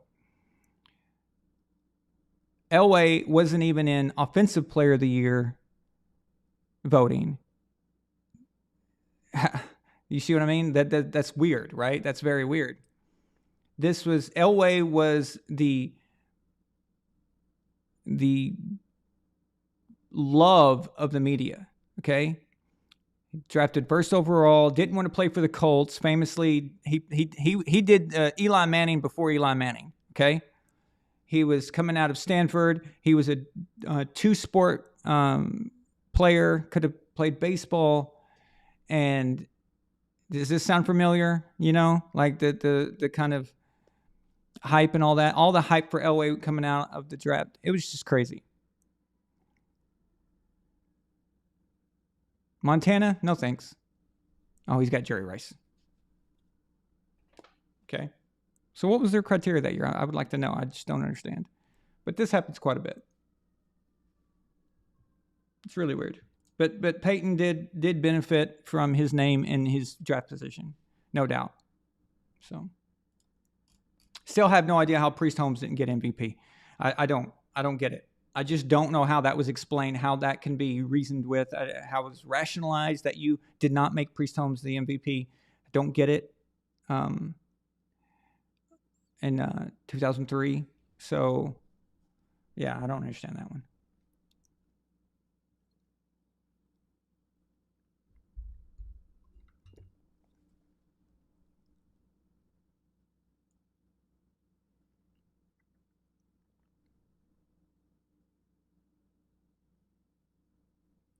Yeah, 2008 was the other pretty bad situation there. So, okay.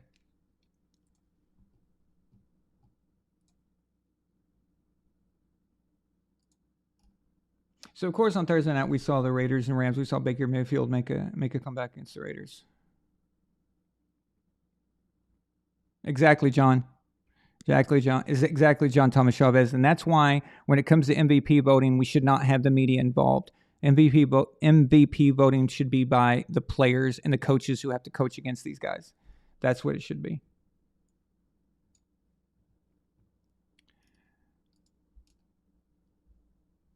All these Brady haters out there, they're all fans of the NFL that hate Brady, but why do the players that have to play against Tom always vote him number one? Ask yourself that. The guys who have to go up against him on the field and they understand the ins and outs of every detail about what Tom does, they always vote for him. Okay. Bills defeated Jets. The Jets, they lost Mike White, so Joe Flacco is now the guy. It depends on how. I don't know if White is out. They said that maybe he could probably play next week, but it had nothing to do with why they lost this game. Bengals at Browns, the outcome we expected. The Bengals are trying to make another run again, and when you got a quarterback like Joe Burrow, anything's possible, right? Cowboys needed their entire arsenal in order to beat the Houston Texans. Now, this was a really interesting game. I found this one fascinating. So it took some heroics at the very end. Dak threw a very, very bad pick, and I thought it was over at that point. But they come back and win. This is the NFL. It's the NFL, man. The Texans going to be 1-10-1 going into that game, and it makes no difference. They're going to play.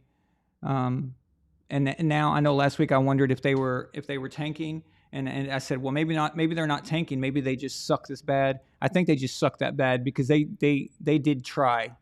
So Lions over Vikings. I called that one right at least.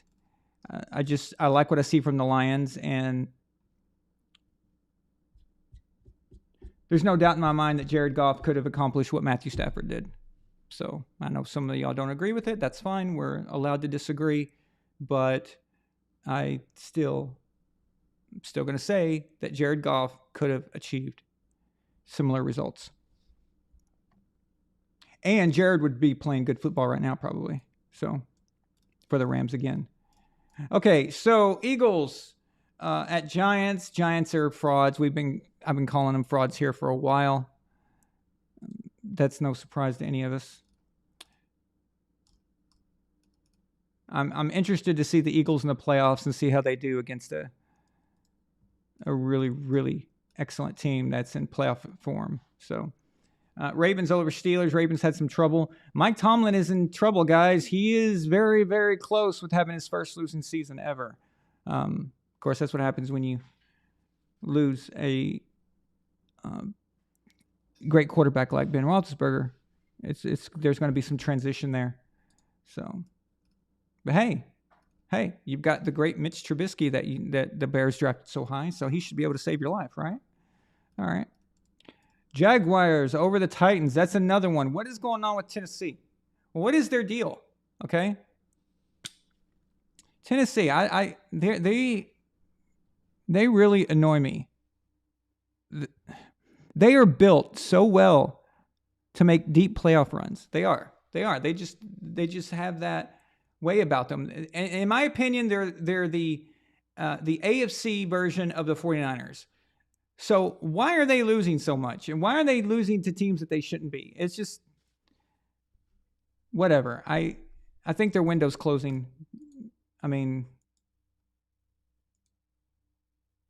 I don't know. It's getting close to that time to start to say, hey, do they need a different quarterback? Although everything else sucks too, though. They're just not playing good football. Chiefs over Broncos. The Broncos kind of made a run on the way back, and I think that's what the super chat earlier was referring to when you said Texans, but I think you meant Broncos. But that was interesting. So Russell Wilson started having those guys come back. Jerry Jeudy, he had like three touchdowns in a very short span. The Chiefs are slipping. They're slipping a bit. Okay, now I'm not saying that this is going to destroy them or anything, but that's 2 games in a row that their defense has really been like, huh? What are y'all doing exactly? Panthers over Seahawks. Another surprise. I expected the Seahawks to be able to take that one. Chargers over Dolphins, of course, because the Dolphins are frauds. They are. And Tua is not this great legendary quarterback that everyone thinks he's going to be. He just doesn't. He just doesn't have it. Beware of the Nick Saban quarterbacks. Dun, dun, dun. Jalen Hurts is the only one that's actually playing decent. But that will be short-lived anyway. That's not going to last. But you get a lot of hype. You get a lot of hype going to Alabama, I'll tell you that. So, of course, Patriots beat the Cardinals 27-13. That game was won even if Kyler Murray got hurt, in my opinion. I don't think that made a difference. And, of course, the 49ers over the Bucs 35-7.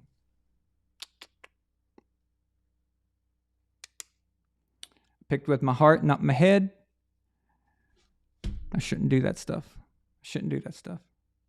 My brain knew that the 49ers were going to win this. Now, I didn't think they were going to win it 35-7, of course.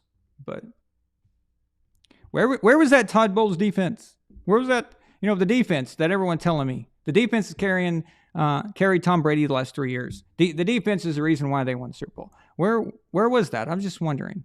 It's curious. What happened to it? Just want to know. Yes, we know the offense sucks, and I'm not questioning that. The offense is terrible. They're absolutely terrible. But this is a team-wide suckage. Okay, this is a entire team-wide thing. It's a worst coaching I've ever seen. It's hard to even get mad anymore. I'm just more like, let this be over. Let it end.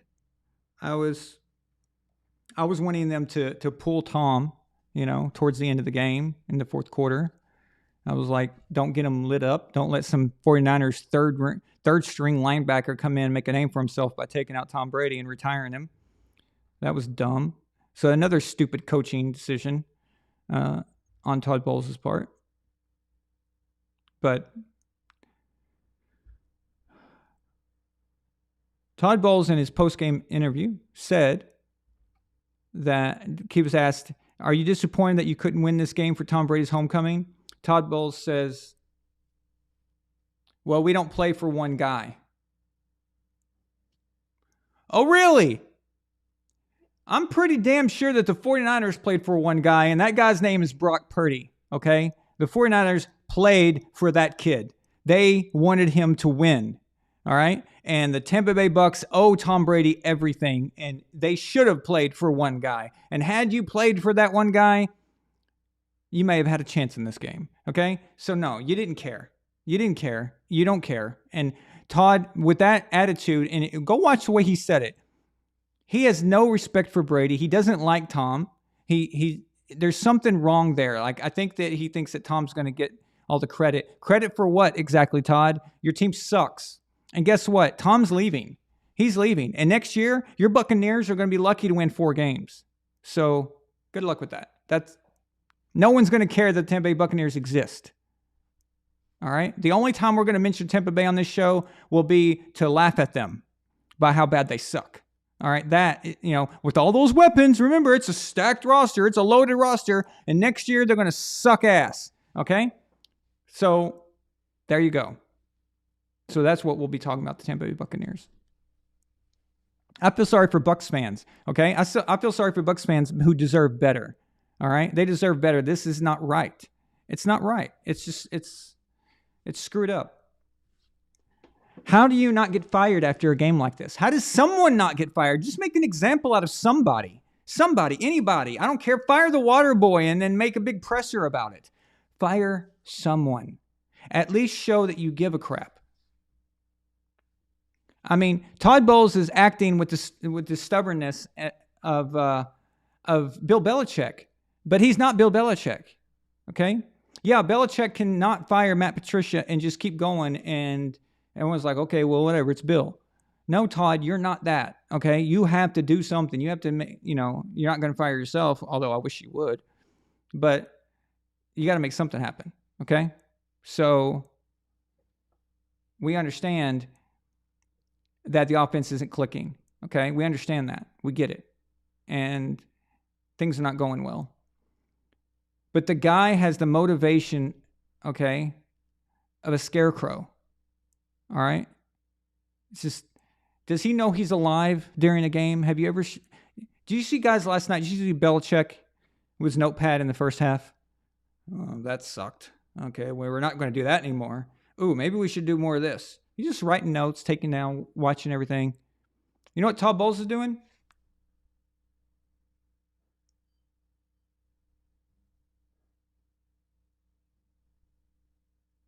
Actually, I'm not even sure if he moved his head that much. I might be too animated, The guy inspires zero. There's no confidence. He doesn't make you want to play for him. There's just nothing there. He's a coordinator. There's just some guys that are coordinators and there's some guys that are coaches. It's a different job. Okay? It's as different as being a governor and being the president of the United States. Okay? People assume that because you're a good governor, you're going to be a good president. Or people assume because you're a bad governor, you're going to be a bad president. Not necessarily the case either way. They're two different things. They're very different jobs, okay? Being a governor of your state where you have the closest thing to absolute power than any other position in the United States, that's a lot different. You can do things your way, okay? You don't have as many people to answer to, and so you can kind of do what you want. Becoming president, you've got things coming from every direction. It's a different job. You got to make happy an entire country that is full of different types of people, different ways of thinking. The head coach job is very similar in that respect. The coordinator, all you have to worry about is coordinating the defense, putting up the game plan. In fact, you don't even have to worry about every individual position because you've got position coaches for that. So you don't have to micromanage the linebackers and the defensive backs and all that. You don't have to micromanage those guys. You've got guys for that. All you need to do is make sure that you are putting a good game plan together with the guys you have. That's it. That's your job. Okay? Do that and you're fine. Being a head coach is much different. You're as much a coach as you are a diplomat, as much as you are a peacekeeper and a guy who can inspire. You're a motivational speaker. You're all these things. You're a money manager and the cap manager, and there's just so much involved. It's a different job. It's a different skill set. Just because someone's a good coordinator does not mean they're even remotely qualified for this. You've got to find this out in the interview process. The interview process will tell you if a guy's got what it takes to be a head coach. Any interview would have told you that Todd Bowles is not a head coach. Okay? It screams it. My God. All right? Are you kidding me?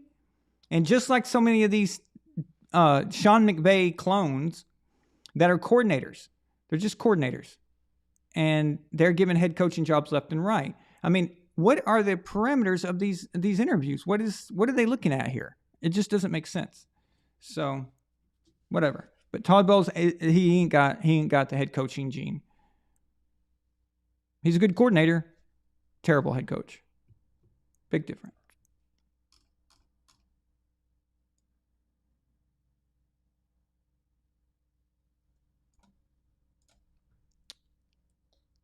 Brandon Burkhardt sends a $3 super chat. He says, do you think that game made Kyle not want Tom?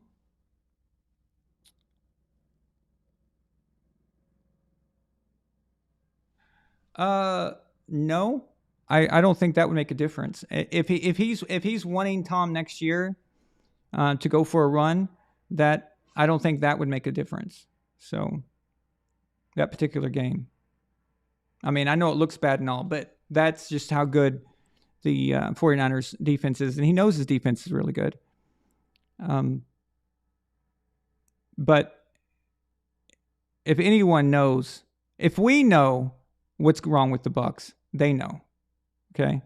So they exploited it. They exploited all of the Bucs' weaknesses. They didn't just exploit the offense. They exploited the defense, the Bucs' defense, which means that Kyle and all of his staff knows that the Bucs are a poorly coached team.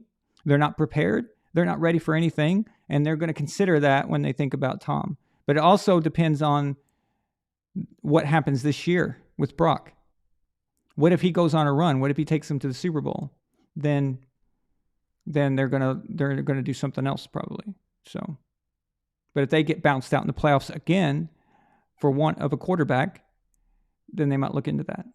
So, and that's the thing. A lot of people on Twitter and stuff, and a lot of these pundits are freaking out over a game when this is 2019 to me. Okay, like when you guys said earlier, this is 2019. It feels like it's a very similar situation, except the coaching is much worse. You can't get any worse than what Tampa Bay has right now.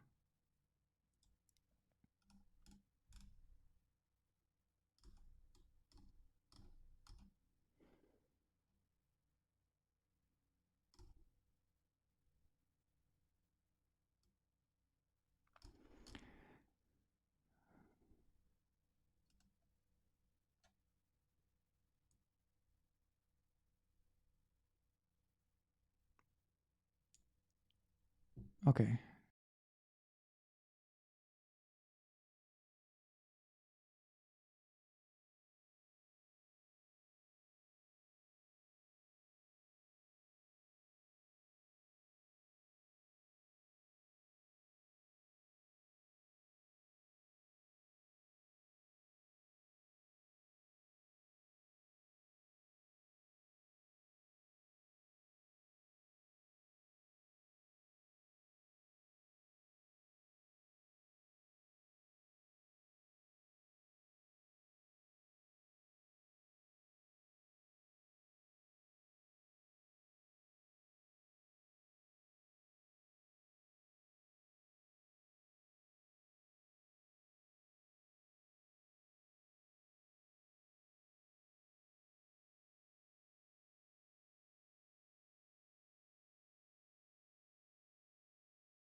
Shit, I was muted. Yeah. Okay. I'll just start over. All right. Brandon Burkhardt says reports came out. Wait. Now I'm lost.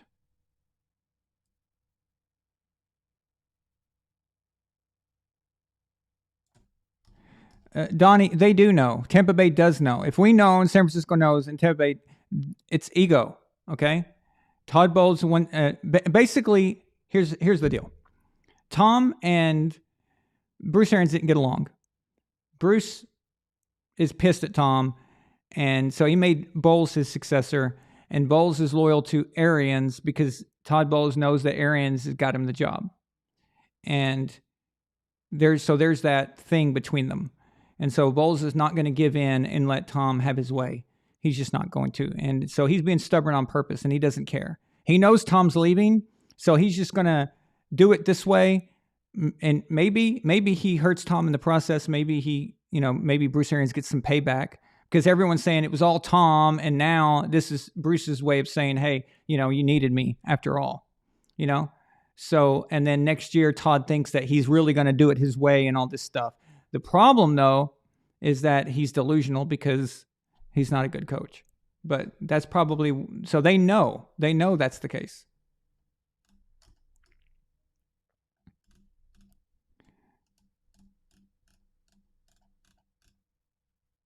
Okay, but I was reading earlier when I was muted, I was reading a comment by Brandon. I can't find it, though. Let's see. Oh, there it is. Okay, so Brandon says, "Hey, VonAllen, what do you think Tom should do next year? Should he stay with the Bucs? I hear Raiders rumors, but why would he want to go through Herbert and Mahomes twice a year?" And what I was saying is, division, I don't think, is going to be something that is on Tom's mind. A lot is made of division and who is in the division, more so than there should be. Okay, for Tom, it's about fit. It's about where he's comfortable. And if you're a good team, if you're going to be a good team, your division's not going to make much of a difference. If you have a good division, bad division, whatever it is. I mean, look at the case with the NFC South right now. They suck, but so does everybody else suck. It's not making them sucking in the division is not making the Bucs better, is it? It's not making a difference. It's just, it's about you as a team. If we remember, Tom went to the NFC South when at the time it was completely ran by the New Orleans Saints and Drew Brees. It had an elite quarterback in Matt Ryan of the Atlanta Falcons. And of course, Carolina was in still transition, and they were probably the one that was kind of up in the air about how good they are. But every division has that one team that is just garbage, right? And that didn't make a difference for him. All he knew was that if we're good and we play well, it won't make a difference. We just got to get into the playoffs. And look, they didn't even win the NFC South. They lost it to the Saints. The Saints won the division, and the Bucs still went on to win the Super Bowl.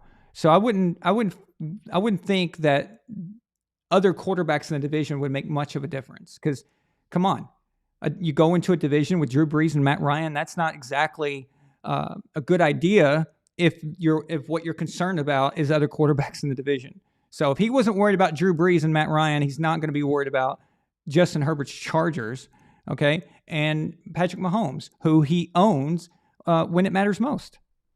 So I don't think that would be his thinking process. If he goes to the Raiders, it will be because of fit, because of Josh McDaniels, and because they will make moves that he probably would want to see happen.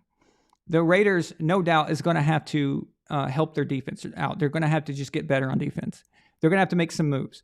So for Tom to go there, I mean, that's already a given, right? They're going to have to do some things, maybe in the draft, maybe some free agency. They did acquire Chandler Jones, which is a good pickup there, but they need more. They just need more in general. And so assuming that Tom comes there, they will have the defensive situation figured out. Those kind of will go hand in hand.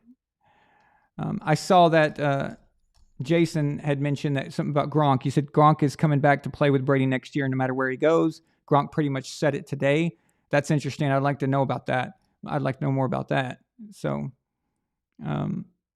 he needs Gronk now, but you know what? I think what I've been saying and what you guys have been saying too is that I think Tom is just mentally out and can't wait to get out and get out of the situation. So as far as Gronk coming back, I don't even think Tom's probably even bothered him about it. So. Can he come back? Huh? Can he still come back now? Can Gronk come back? Like now? He could if he wanted to, yeah. There's no deadline. No. It's not like the trade deadline or anything. Now there is a technical deadline that expires, but it's not happened yet. I don't remember when it is, but there is a certain point where you can't. I don't think. It depends. I think it depends on the contract situation too. So I don't know. Actually, that's a good question. I'll have to look into that. We need to get trending Yeah. So, yeah. So anyway, going back to the Raiders. So that's what would have to happen for a Raiders situation. If they can't get the defense playing really well, if they can get close, if they can just get kind of near there and the offense is playing well, then of course that will help out. A good offense is always going to help out a defense. So if you got a good offense, your defense can get away with some things, and it can, you can cover up for some mistakes and things like that. It just depends. But your offense is going to need to be really good. So that would have to be talked about. Other than the Raiders, you asked what other teams. Well, I think the Saints is a possibility because Sean Payton could come back to the Saints. They still have his contract. If someone's going to get Sean Payton, they're going to have to give up a lot in order to take him from the Saints. And it would just be much easier for him to go back to New Orleans. They've still got good players. And then him say, hey, Tom, do you want to come to New Orleans and play for me? And that sounds very logical as far as I'm concerned. The 49ers thing, it looks good. And, as far as like, wow, it makes sense. Like Tom going back. But I think that's going to depend on the outcome of this season. I think it depends on how far the 49ers get and why they lose. If they're in the playoffs and Brock is playing out of his mind, or let's say Jimmy comes back and they put Jimmy in, and the quarterback play is excellent, and they still lose, maybe they might not want to move to Tom. But let's say that they lose, and it's because the quarterback play is terrible, and that might make a difference there. So with the 49ers, I think it's a waiting game to see how they turn out. If the Cardinals had not given Kyler Murray that stupid contract, I would say that it's likely that they fire Cliff Kingsbury and they sign Sean Payton, and Sean Payton brings in Brady. So that would make sense, but there's really not a way to do that now because of Kyler's contract. And no one's going to trade for him. I mean, is there a team dumb enough to do that? Cleveland Browns have already got Deshaun Watson. So you're running out of teams that are dumb enough to take on players with big contracts or give them contracts for no reason. Houston, maybe? I don't know. They gave Brock Osweiler a bunch of money. So maybe there's a few teams out there that are dumb enough to do it. Who knows? Maybe the Bucs are dumb enough to do it. So, but I doubt it. Yeah, people are talking about Peyton to the Chargers, Brandon. That would, of course, be without Tom, though. You asked me about where Tom would go, and I think it's obvious that Tom and Peyton want to play together, and coach together. Peyton wants to coach Tom. They want to do that. They tried to do that in Miami with the Miami thing, and that didn't go well because of the situation with Brian Flores. So, yeah. But if the Brady thing is not a factor for Sean, then the Chargers looks like a pretty good job. But again, the Chargers are going to have to give up a bunch to get Peyton. So people need to keep that in mind.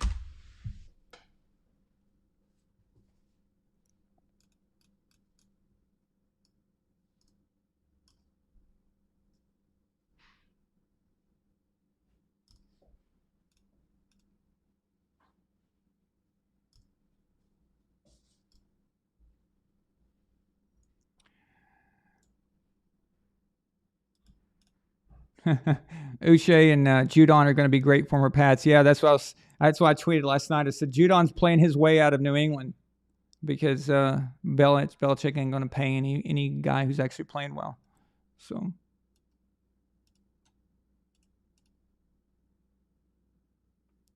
Brandon says Raiders lost 5 games leading by double digits.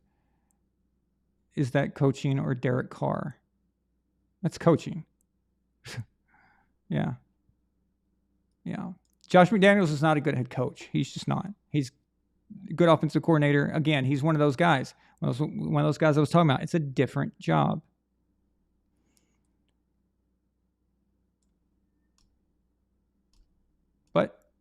Tom and Josh are very close. So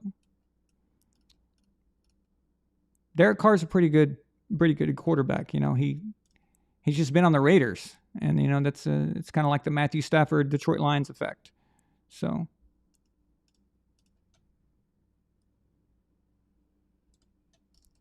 out of all the options, I think that the Raiders are probably, for Tom, I think it's probably the least attractive, only because I just don't believe in Josh as a head coach. I don't think that he's got what it takes to lead a team. I think the most attractive and most likely way for Tom to get an 8th ring is the Saints route. I think that's the one that is closest to being a reality. So, like I said, yes, it would be great for him to be a 49er, but I don't know if that's going to happen. Depends on the outcome. They've got 3 quarterbacks right now. Okay, they've got Trey Lance, who's injured. They got Jimmy, who's injured, and then they got Brock now. So that's a complicated situation. Of course, Jimmy is not going to be around probably. So they've got Brock and they've got Trey. Depends on when Trey gets back. So I don't know. I think that not so likely anymore. Because I think that the 49ers are probably going to do pretty well in the playoffs. I think the Saints make the most sense. If Tom wants another ring, and if Sean Payton wants another ring, I think they should hook up there. That'd probably be the best scenario. So.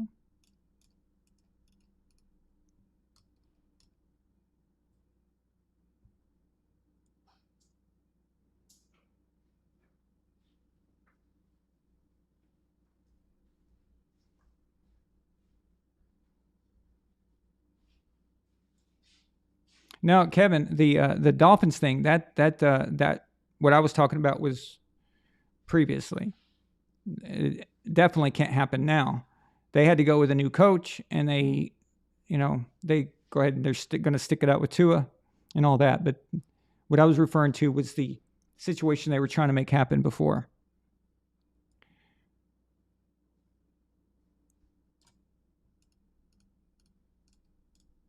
Pittsburgh. I can't see Tom Brady playing for the Steelers. It's just,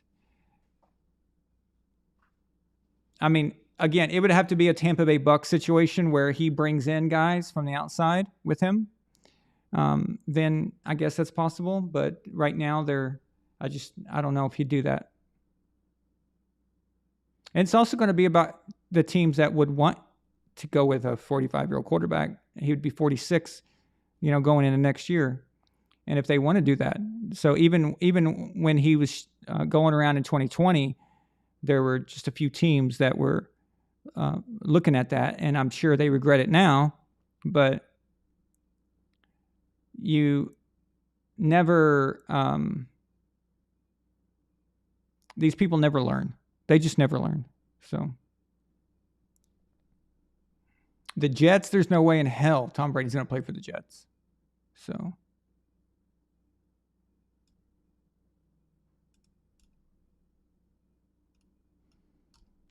See, Tyler, the thing about it, it's not being sold on Brock. It's that Brock doesn't have to do much. That's the point, all he has to do is just not screw up, and the 49ers can go pretty far. As long as the 49ers feel that the quarterback position isn't the reason why they're losing, then they may not even look at Tom. And again, it's egos too, so.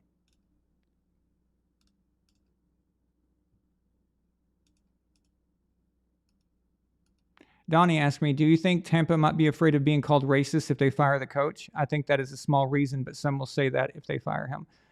That is definitely a factor. It's definitely a factor, especially because of the situation in Miami. So after that, people are going to be terrified of firing a coach after one season, or even midway through his first season. So yeah, that's probably a factor. So, I mean, that's not something you can prove, but I would say that's reasonable. Yeah.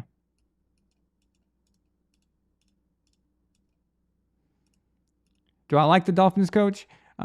He's okay. Yeah, I find him entertaining. He comes off like a serial killer to me. He's a bit strange, but yeah, he's all right.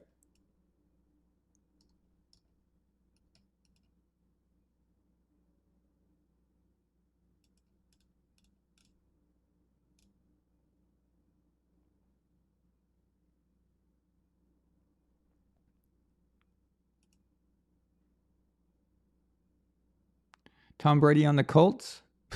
That would be funny. Could you imagine Tom Brady on the one of the teams involved in the Deflategate? That'd be weird.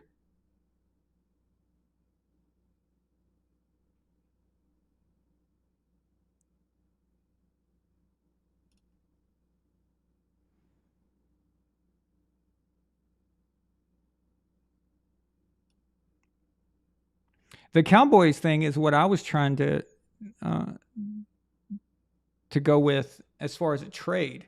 I was talking about before the trade deadline. I was talking about Tampa trading Tom and some other. I laid it all out, this situation for Dak, and I thought that would be really interesting to see Tom as a Dallas Cowboy.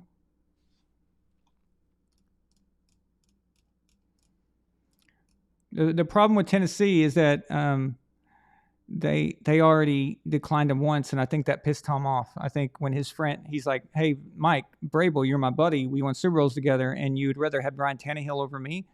I think that might have probably really messed up their friendship, and I don't know.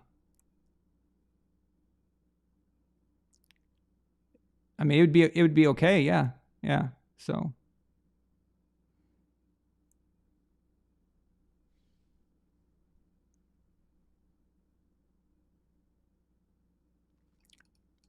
I just don't see how you can get Tom on Arizona unless Tom plays for like no money, and you got to keep Kyler on the payroll somehow, and basically you have Kyler just sit out the year behind Brady for the rest of the year when he gets back, and of course the Cardinals would have to get a new coach. So, but hey, you never know. With New England, the whole thing with New England is all depends on Bill Belichick. That's it. It's about Bill. That's it.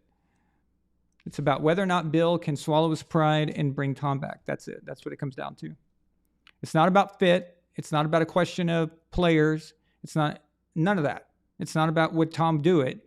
None of that. It's all about Bill. It's all in his court.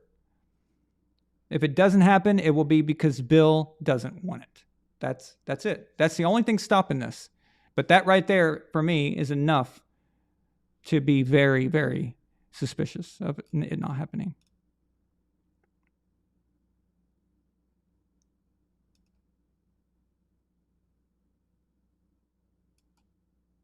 I hope he does. I mean, that would be incredible. I mean, I'd be losing it on here. Could you guys imagine that? Tom returns? That'd be awesome. Plus, it would mean that Tom isn't the system quarterback, whatever. I mean, if you haven't learned that lesson by now, it really would, show the difference. So,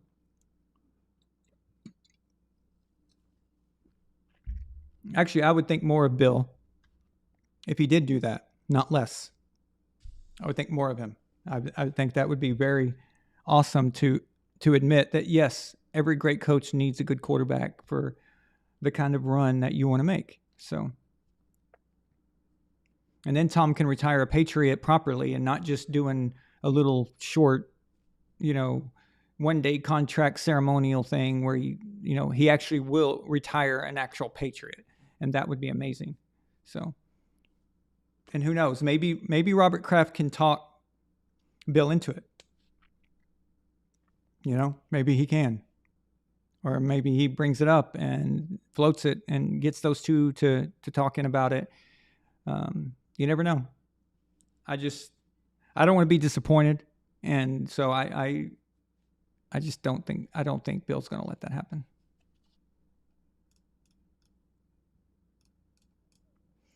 Well, Mac is still under his rookie contract, Houston. So as far as the money aspect of it, it won't really matter. But you keep them. You keep them. And you hold on to them like they did Jimmy G until the last moment. So you keep them around and see what happens. Because you don't know, Tom could get injured. So, but you definitely keep them.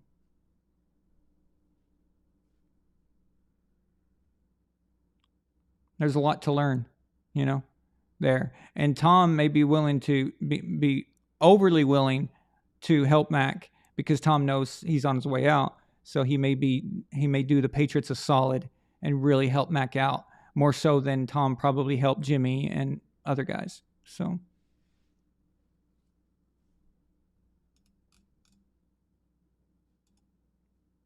I think there's a lot of hate on Mac Jones, and I think he's better than this. I think what you did is you took away Josh McDaniels and you replaced him with a defensive coordinator. And that's what you're getting. And it looks just like that. So that's a big problem. And I think he's got the ability to play good football. I think he's a good quarterback. I think he can be. I think he's smart and he can take in a lot of information very quickly. I think he's got competitiveness. You saw him getting pissed off. He's got that, and I was worried that he might not have that. All last year, I was worried does Mac not have that fire that Tom's got? Does he not have that in him? And this year, it's kind of showing that Mac does have that. He's being kind of careful about how far he takes it. So.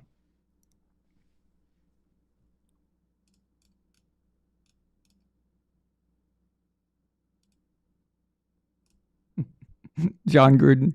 That's funny.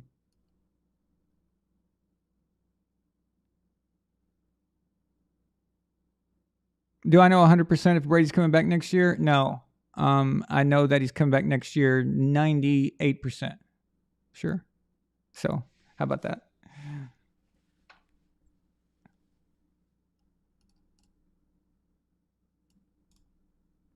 And there's no decline in Brady's game. Not yet. I can pull up film, show you guys that this is 2019 all over again. This is bad route running. This is bad scheme, bad play calling. So you're always calling the wrong play against the wrong defense. Bad personnel pairings. This is it's 2019 all over again. It really is. It's just a bad situation. It's just not clicking. It's not working. And part of it is Tom is checked out. Tom is mentally checked out. I think he's out of there, and I think he's mentally checked out. So that's a problem too. So Tom isn't helping the situation. And the other players know that he's checked out too. So, but hey, look at it this way. Mike Evans gets to be the man again. He gets to be the Larry Fitzgerald of the Bucs. So I'm sure he's happy. All right, guys. Thank you so much for being here tonight. I really appreciate it. This has been a really fun and interesting show. Please like and subscribe if you're new here. And if you're a subscriber, make sure to join the membership. It's the link is at the top of the live chat, and it starts at only $2 a month. If you're sending super chats already, you might as well be a member and get the free member super chat on top of that. So thank you guys so much. I really appreciate it. You guys are awesome, and we will see you this weekend. Wow. So going to be week 15 already. That's crazy. All right. Thank you guys so much. Good night.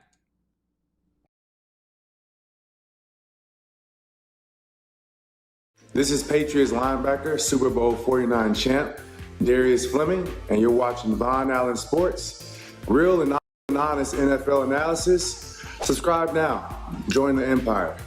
VonAllen Sports. Let's go! VonAllen Sports.